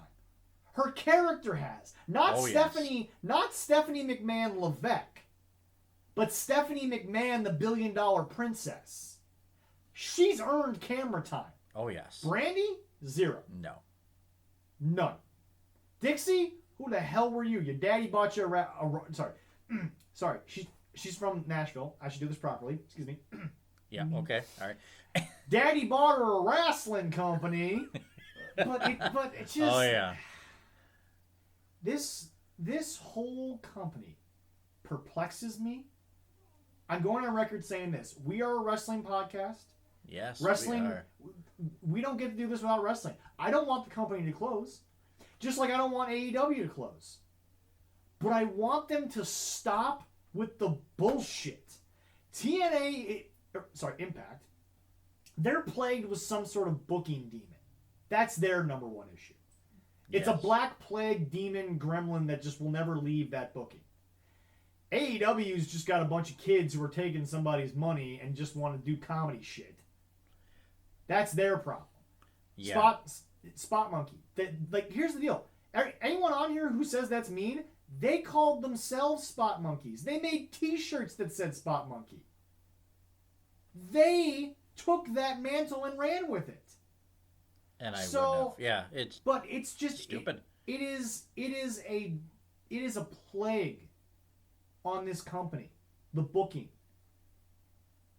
Why take the belt off of the woman who just signed a multi-year... Kota Ibushi signed a lifetime-year deal that gave him 2 IWGP G1 Climax victories in a row. This woman signs a multi-year deal, which no one ever does in Impact, and you take the title off of her? Yeah, it makes no sense. I don't know. Yeah. Moving on from that now to one more thing. Leroy. Ladies and gentlemen, Leroy, it was bound for glory, so something clearly had to happen. Impact Hall of Fame. Yeah, they do it every year, and they put one guy in. Or say one person in. One person. This time, it was Ken Shamrock. I've watched him years ago in WWE, and he has made a comeback kind of and gone with Impact. And the fun part is it was The Rock that paid tribute, and they did a video with him down a Countdown of Glory to kind of induct him into the Hall of Fame for that. And I believe, there's been a few. The Rock said it. He was praised by Mick Foley and by Bret Hart, who worked with him. And Hall of Fame, it's not as big as a Hall of Fame as WWE, but it's definitely worth to get that honor. I believe he does deserve it, as he is coined as the world's most dangerous man. I don't think he is as dangerous as he was back in the day, but I think it was definitely worth it. He definitely deserves that honor of being in a Hall of Fame, definitely, because he's, as I said, I watched him when I was growing up when he was younger, and it's great. Well, but I love it. Ken is a very successful athlete. Yes, besides being in the squared circle, in the octagon. He had a great mixed martial arts career. I think it was 28 wins, 17 losses, 2 draws, if I remember correctly.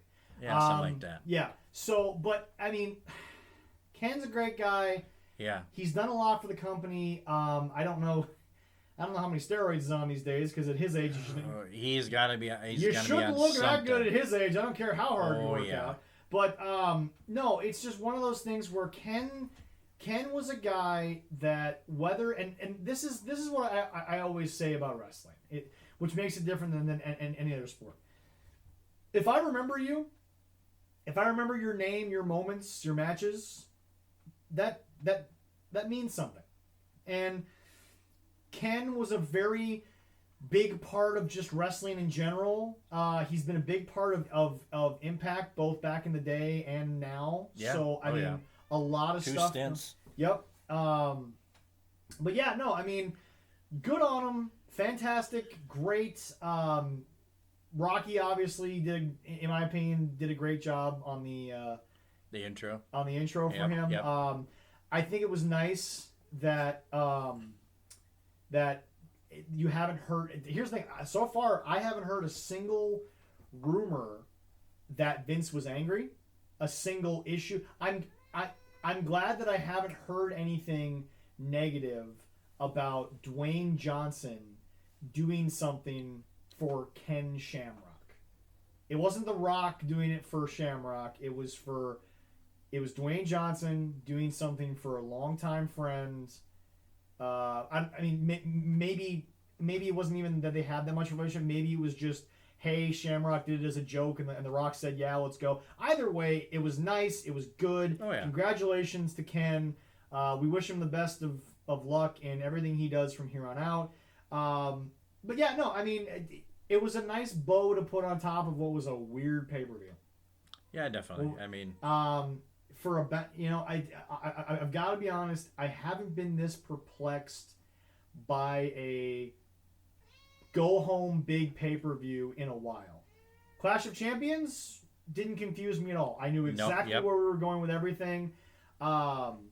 I'm always confused by AEW bookings, so we're gonna. We'll just leave that one go. That's an outlier. But no, I mean, it was great. Loved it. It was fantastic. So, ladies and gentlemen, now we're gonna move on to a little WWE news. We got a lot going on in the WWE right now. Number 1, Raw. The season premiere, the show of shows, the thing that started all of this. Yes. And everyone can turn around and say, well, Nitro was here. This is about Raw. Raw started everything. Nitro came along. Afterwards.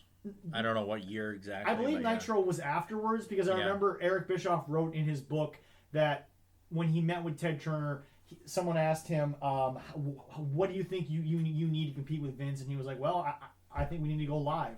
And then Ted was just like, hey, give Eric 2 hours of primetime television. So anyway, no, the show that, in my opinion, seriously, in my opinion, because it is 52 weeks live, I think Raw is the biggest gamble Vince has ever taken, above WrestleMania.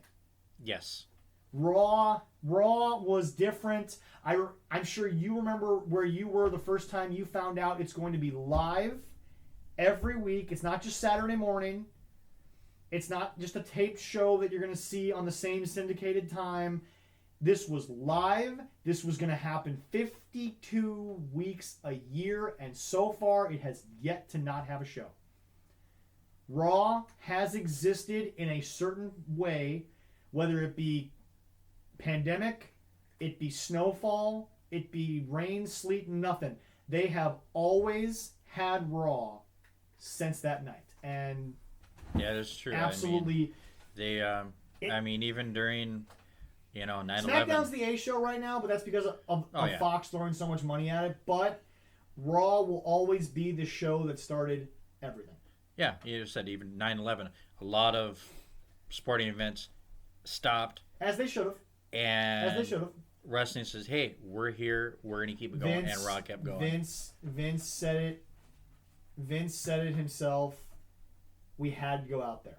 You do, yeah. We had to go out there. My dad, God bless him, he was in the air guard as a fireman. He's very much into our military. Loves our men and women in uniform, as do we. He always likes to say the first sporting event after 9/11 was an F1 race, and I'm like, nope.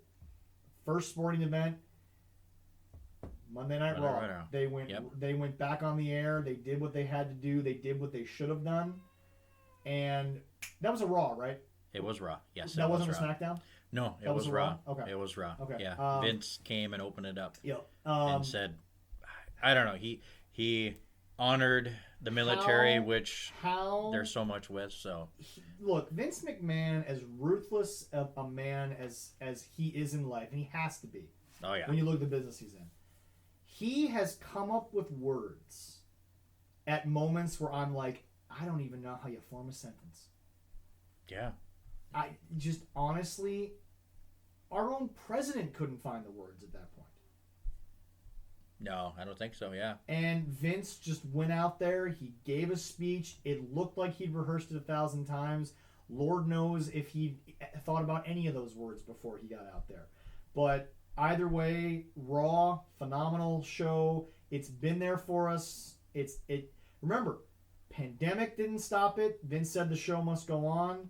The death of wrestlers hasn't stopped it. The show must go on. They've done everything with it that they've can over the years. It's had peaks, valleys, you name it. But it's still there, and people still watch it. And you can't undersell how much of a gamble it is to do 52 weeks a year. You forget. Yeah. Some people forget off the top of their head. There's only 52 weeks in a year. Yeah, and it's so 52 weeks straight. There's no off season. There isn't. We're gonna do 20 episodes. Everyone go home for like 3 months, then come back and we'll do a bunch more television. Well, Vince took the world of wrestling, which has always been the same, traveling circus, never stops, and he brought it to live TV. As they say it, the longest episodic television show in history. In history. And yeah, they've been going thousands strong. And thousands of episodes, moments that will live on. And, crazy enough, you can believe me if you're not internet, there are moments that have happened on Raw that will live in world infamy just as much as they live in wrestling infamy. Stuff has happened. For better or for worse. Stuff has happened on Monday Night Raw. Oh, yeah. That is so true. But true. They're back. I think it was a decent show. I enjoyed it. Raw has kind of been a little bland in the last couple of months. It's been the same stuff going on. I'm going to be honest. I think Retribution is kind of... I don't know what to say about it anymore. It's gotten a little bit out there for me. I don't know why you can't just give us Dijak and Dio and Mia. Yes, get rid of their mask and just have them go. Yeah, I don't know. I actually like the addition of Mustafa Ali. Yeah. My only issue with his promo is that it was almost a face promo because he wasn't wrong with anything he said, especially that one moment where he almost choked up when he said, "This company made me sit at home because they didn't know how to make money off a guy named Mustafa Ali." Like, I mean, he almost choked up. You could tell that was personal. Yeah. But you're supposed to be the bad guy. It was almost a face turn. Almost, and I do like that they tagged and brought this old story from the hacker story from SmackDown. Saying, yeah. It's like, hey, that was me. Yeah. I did that. I'm like, oh, I did it. I enjoyed it, and there was a few people that said they made a comment about them. They didn't look strong because one, they got hurt. And then the Fiend came out and took him out. Well, I'm like, Well, the Fiend is a monster. Well, but then they lost. Yeah. Then they lost. In my opinion, you would have been stronger with Retribution for two things. Number one, the Fiend should have never physically gotten involved with Retribution. Or Alexa. Yeah. Everything was fine until the Fiend came back. Yeah. Then they should have beat the Hurt Business. Beat Cedric. Yeah. Bobby's fine. Shelton's fine. MVP's not even really that much physical, so he's fine. You didn't... Look, Bobby's a freak. I ain't going to say nothing else. Oh, God, yes. But, look, do I think in an actual match, Bobby versus Dijak is Bobby is the favorite? Yeah. But they lost via submission. They lost early instead of, like, building to a big match. You remember when the Shield finally got beat by Daniel Bryan and Kane and... Yeah. Oh, yeah. And everything. Yeah, so, I mean, I don't know. It's a little weird, but other than that, I thought it was a decent show. I think it was a nice way to show off the new talent that are there because of the draft. Oh, yeah. Drew and Randy was still looking great. Ending was a little bit meh. Yeah. Not a huge fan of ending things like that. Honestly, I still think what would have been cool is an ending where Drew slams the door, gets in the ring, just holds his hands out, and then Randy just throws the chair down in frustration, does a little bit of like just back and forth with his head, pull his hair out, and then they just stare at each other, and then you go off camera there. I think that would have been a better way to end the booking there. But yeah. But no, I mean but again, I don't like to judge a storyline based on one moment. That was an odd moment, but I don't think it takes the whole Randy and Drew dynamic and just flushes it down the toilet. Well, it's like somebody online was talking about how they Retribution buried Keith Lee buried. I'm like Keith Lee, and it's they were saying this is like Keith Lee had it's an NXT reputation. Yeah. Now you have to build a different character. I'm sorry, you do. And somebody said it's horrible that they're doing horrible, and whoever this was the E News. I mean, that's E Wrestling News. Yeah. And they have it on Facebook. And this guy, he's very AEW fan, and he's like, you know what? If you're doing this thing on that, you should not be a fan of anyone. You shouldn't dog on it. Yeah. And we kind of dog on AEW, but he said it's like, no, there's a reason but why at least we watch. Yeah, AEW. we give it. Sadly, we watch AEW. But as I told him, I said, you know, they lose. That's fine. There's a plan behind it, and that's a build-up. But again, it's a long-term booking situation that nobody wants to see. But I did enjoy. I always loved seeing the Firefly Funhouse on SmackDown. Was great. Alexa finally appearing on there was great. I love that. Knock on the door coming out. What I like is that there's a bit of a... Okay, here's what I want. I want the Firefly Funhouse, whatever Bliss's name is going to be. I mean, whether it's still Alexa Bliss or it's just, or they come up with some different name for her. Whatever it is, if it's a different name on the Funhouse, different name in the ring, I'm okay with that. Because obviously there's a difference between Bray Wyatt and The Fiend. Those are technically two different characters. Yes. It'll be interesting to see. I hope that she gets to interact with the Funhouse. In my opinion, Alexa's job in this particular storyline has been great. Her acting skills have been phenomenal. I totally agree. And here's the deal: for all of you out there who are like, "It's so different," well, A, it's supposed to be, but B, it's like she's doing great for what the story is. Remember, this ain't Little Miss Bliss. This ain't the Goddess. This is the Fiend Sister Abigail type of thing. So for what she's doing, for moving to a completely different place, it's been great. Love it. Oh yeah, absolutely I do. Phenomenal. I do. I love it. She's been phenomenal. Yes. Oh yes, totally. And honestly, I wouldn't mind if you turn it into a full-blown, 100%. 100% because right now the Firefly Funhouse has really been to build in-ring stuff. I wouldn't mind if now that you've got two people that are human on the show, give me a day where it's a 15-minute segment and it's just Alexa and Bray and they're having a Blue's Clues style cartoon show. I'd be okay with that. As long as it's still in the realm of everything, I have Alexa interact with all the puppets, have her be a part of like little stories with Ramblin' Rabbit, who by the way we found out has a wife and kids. I know, that's incredible. I feel so terrible that we never actually got a chance to realize that. Congratulations, Ramble. Yeah. But yeah, no, I mean, she has been gold since she's been involved with this. Love it, been phenomenal. It'll be interesting when actually she gets some matches again. Yeah. If it's gonna be, this will be fun. It's weird seeing the New Day in the way that they are. Yeah.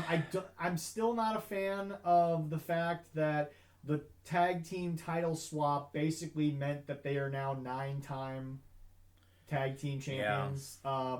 That doesn't sit great with me, but here's the deal. I get it. I get the story. So I'm not overly angry about it. It just doesn't sit well with me. Because the Dudleys earned those 9 tag team championships. Yes, they did, yeah. But, and also, remember, Devon's a producer backstage, so I'm sure Devon, is stomaching it just fine, personally. Knowing the way he knows that they're probably done as a tag team moving forward. No, I mean, another thing that I like was that Big E was on the Thunderdome cheering on Kofi against Sheamus. I like that they're finally using the Thunderdome. For a while there, they were kind of just ignoring it. The in-ring people were. Yeah. Oh yeah.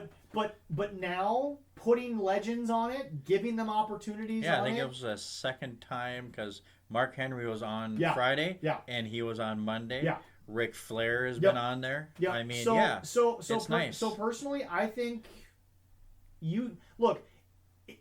We live in a post-COVID world. If we have to deal with the Thunderdome, let's use the Thunderdome.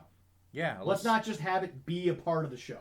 Let's make it part of the show. And tonight, let's see who are they going to have on. I mean, you never know. I mean, it's that time they could have the Boogeyman on one of the screens, and it would work for this time of the year. Can I just say this, though?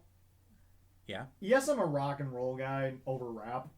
The new theme song's garbage. I'm sorry. It's absolute. There's no flair to it. There's no upbeat to it. It's just it's your typical bad rap today song. And I guess the rapper is NF. That's all I know. I looked it up. The rapper. Yeah, that's what NF. I listened to more of it, and I'm like, huh? Yeah. But I understand the fact is, why did they need to change the theme? And I'm a big... Well, no. Every year you change the theme. I get that. I understand that. But you went from bands like the last one was Skillet. You've done Papa Roach. You had Union Underground, which is probably one of the most famous Raw themes because that was... Forget the lies, the money.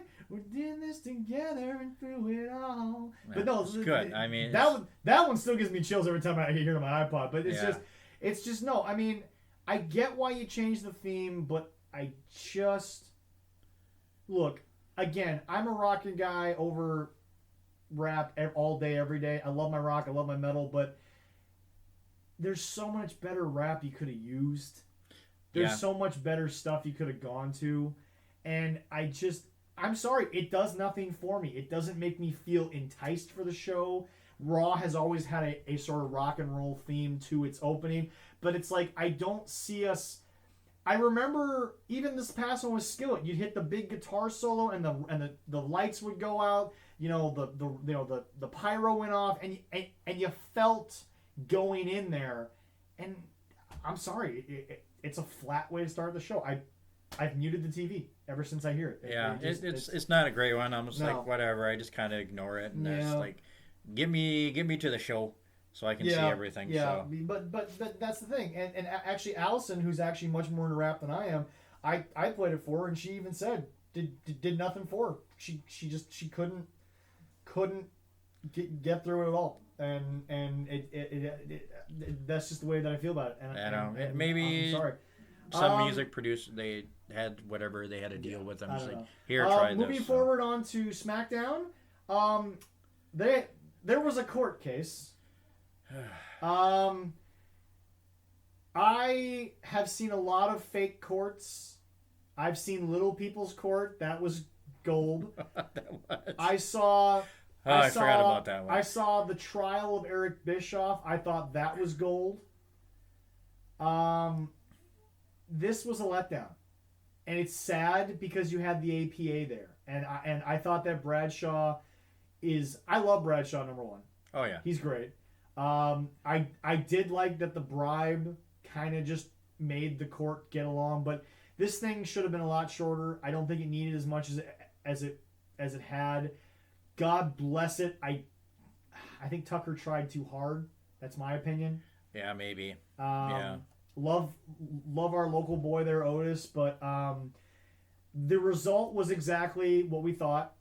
It's Otis versus Miz for the briefcase. Your opinion is, because remember, we said Otis was the hottest thing at the time to give it to. Yes. Corbin might have been better, but we all know his history backstage when he had the case wasn't that great. That's why he's one of the few people who lost it. So now that you have all these guys back that are able to come in despite the pandemic, should Otis still be Mr. Money in the Bank? And I'm sorry to say that because we had a great time with Jimmy and we would love to get Otis on at some point if he'd be willing.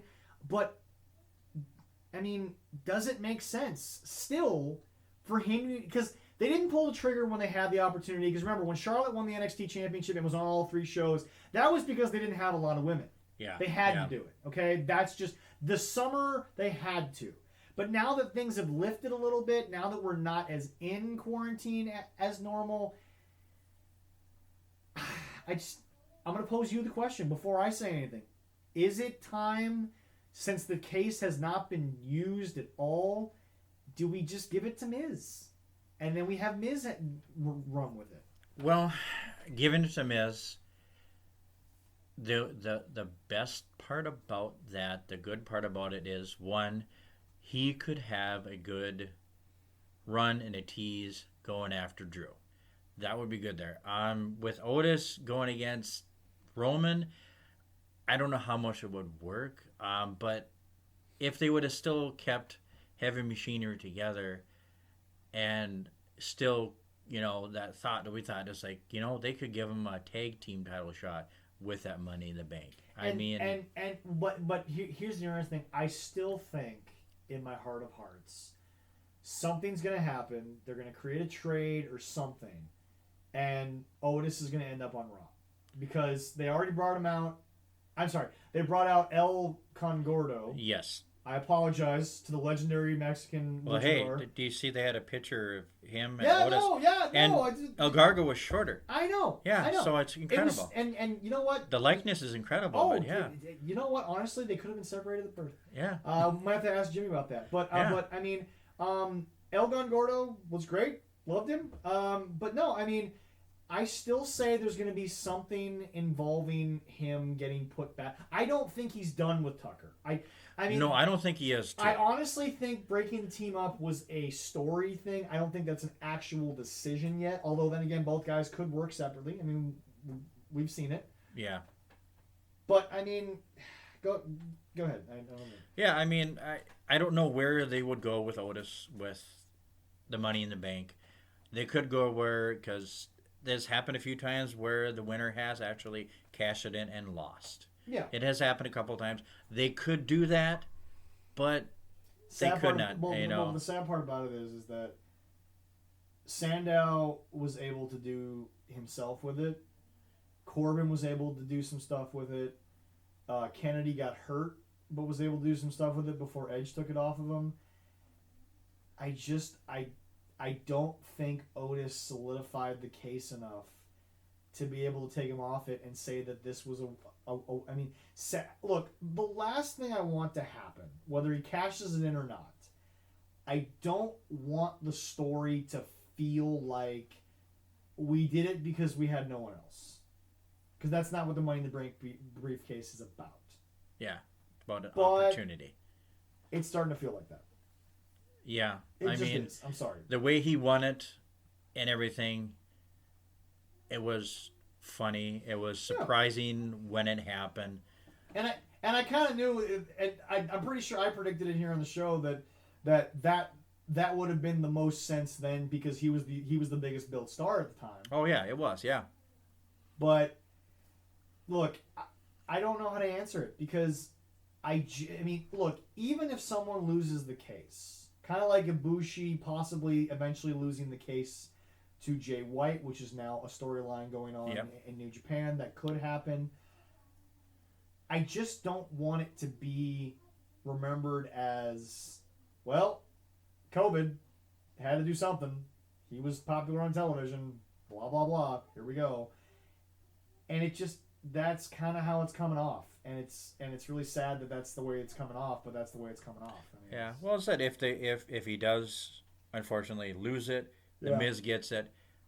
The Miz going against Drew, I think would be good. I think because the Miz himself. Well, they both have stories to tell. And even with him, with Otis losing it, and if the case that he does end up on Raw, they could go back into that story. It's like, okay, then they can go against Miz and Morrison. Miz and Morrison could have the belt, the titles, the tag team, and there's another story right there.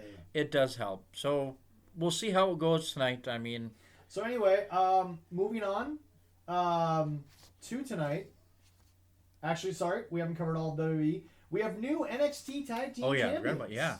Oni Lorcan and Birch. Yeah, I think they're very deserving. I mean, hard workers there. They are a catch wrestling tag team. They are a tag team that could have worked in territory days. Yes, they are. Probably transitional, most likely. I hate to say it. It's sad that Breeze and Fandango were so transitional. I know. I thought they would go a lot longer. So. I felt like they could have done a lot more, but such is the nature of COVID wrestling. Such is the nature of pandemic style wrestling right now. No, I mean, obviously Rich Holland was supposed to be in this. No longer is due to his injury. But Pat McAfee appeared. Yeah. Looking like a member of Among Us there with the mask and everything. Look, here's the deal. People can be like, why the hell they bring this guy back? Do y'all forget that they were kind of the match of the night? Do y'all forget that he actually did a pretty good job? And I hate to say it, he's kind of the best heel they got right now. Oh, definitely. I mean, when they were hugging in the ring and he had that mat, I'm like, who the heck is this? And then he took it off. I was like, oh, crap. I think people get so caught up in wanting to see the hometown talent do so well that you forget that sometimes you got to bring in someone from the outside to legitimize things. And again, Pat's one of the best guest star, air quote, people I've seen in a long time. He's proven the ability to get in the ring. And first of all, if that was a real match against Adam Cole would have wiped the floor with him, because Adam Cole's just phenomenal. He's one of the best in the world.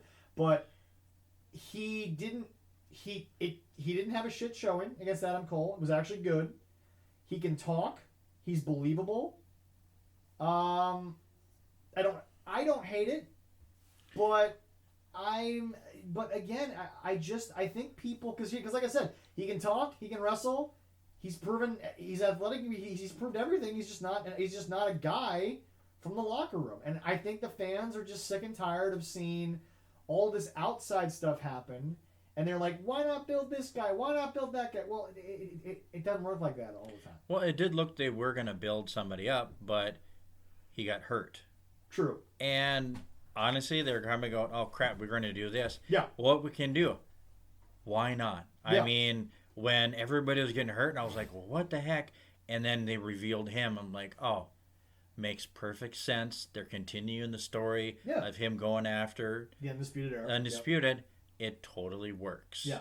And also, if we can say to Lorcan and Birch, by the way, they've been a stable of NXT for a while. Oh, yeah. Those guys have been really, really good at what they've done. They are not what people view modern wrestling, but Oni did a great job against Timothy Thatcher. Yes. Yes. If you remember during the Bash, that was actually the moment that the ratings dipped the lowest for NXT. But remember, I said they would, because that was not a modern wrestling style match. Yep. That was just going to be a hard hitting, somebody's going to lose an eye, lose a tooth style match. And that's what it was. And it was a damn good match. Yeah, no, it was. So, I mean, I don't think they're the style of tag team that the average NXT, AEW type of fan wants on a Wednesday night. But you can't say those guys haven't worked their asses off. You can't say they haven't been punching bags long enough to the point where now we can maybe give them some legitimacy as an actual team. Yeah, I mean, put them up there, put them with Pat. I mean, it's a good trio. The sad part about it is that I wish that FTR had still been in WWE through the period in which NXT has now become a third brand, not just developmental. Yeah. Because they left literally at the tail end of the developmental mentality.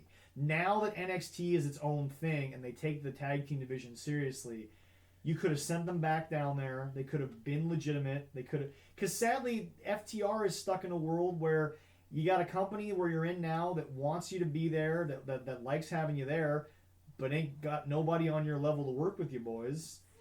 Yeah. And you got another company that you weren't happy in, but at least in my opinion, they didn't treat you like a joke. They didn't. Yep. Oh, yeah, definitely. I mean, everyone's like, well, there was the itching powder. Okay, 1 or 2 comedy skits with the Usos is somehow more deplorable than the crap they've been doing in Spot Monkey? No. Yeah. No, not by a damn long shot. So, I don't know. I mean, that's just my thing. It's going to be really interesting to see going forward what happens with McAfee. But look, love it or hate it, we were all praising the McAfee match the day after the show. We were. Yeah, everybody was. It was an awesome match. Yeah. And now he's back, and we're all sitting here, and we're all pissed off for some reason, which doesn't make any sense to me. But whatever. Well, I'm not pissed about it, no. But everybody else is. So tonight, Leroy, what do we got? We have Hell in the Cell. Gotta love it.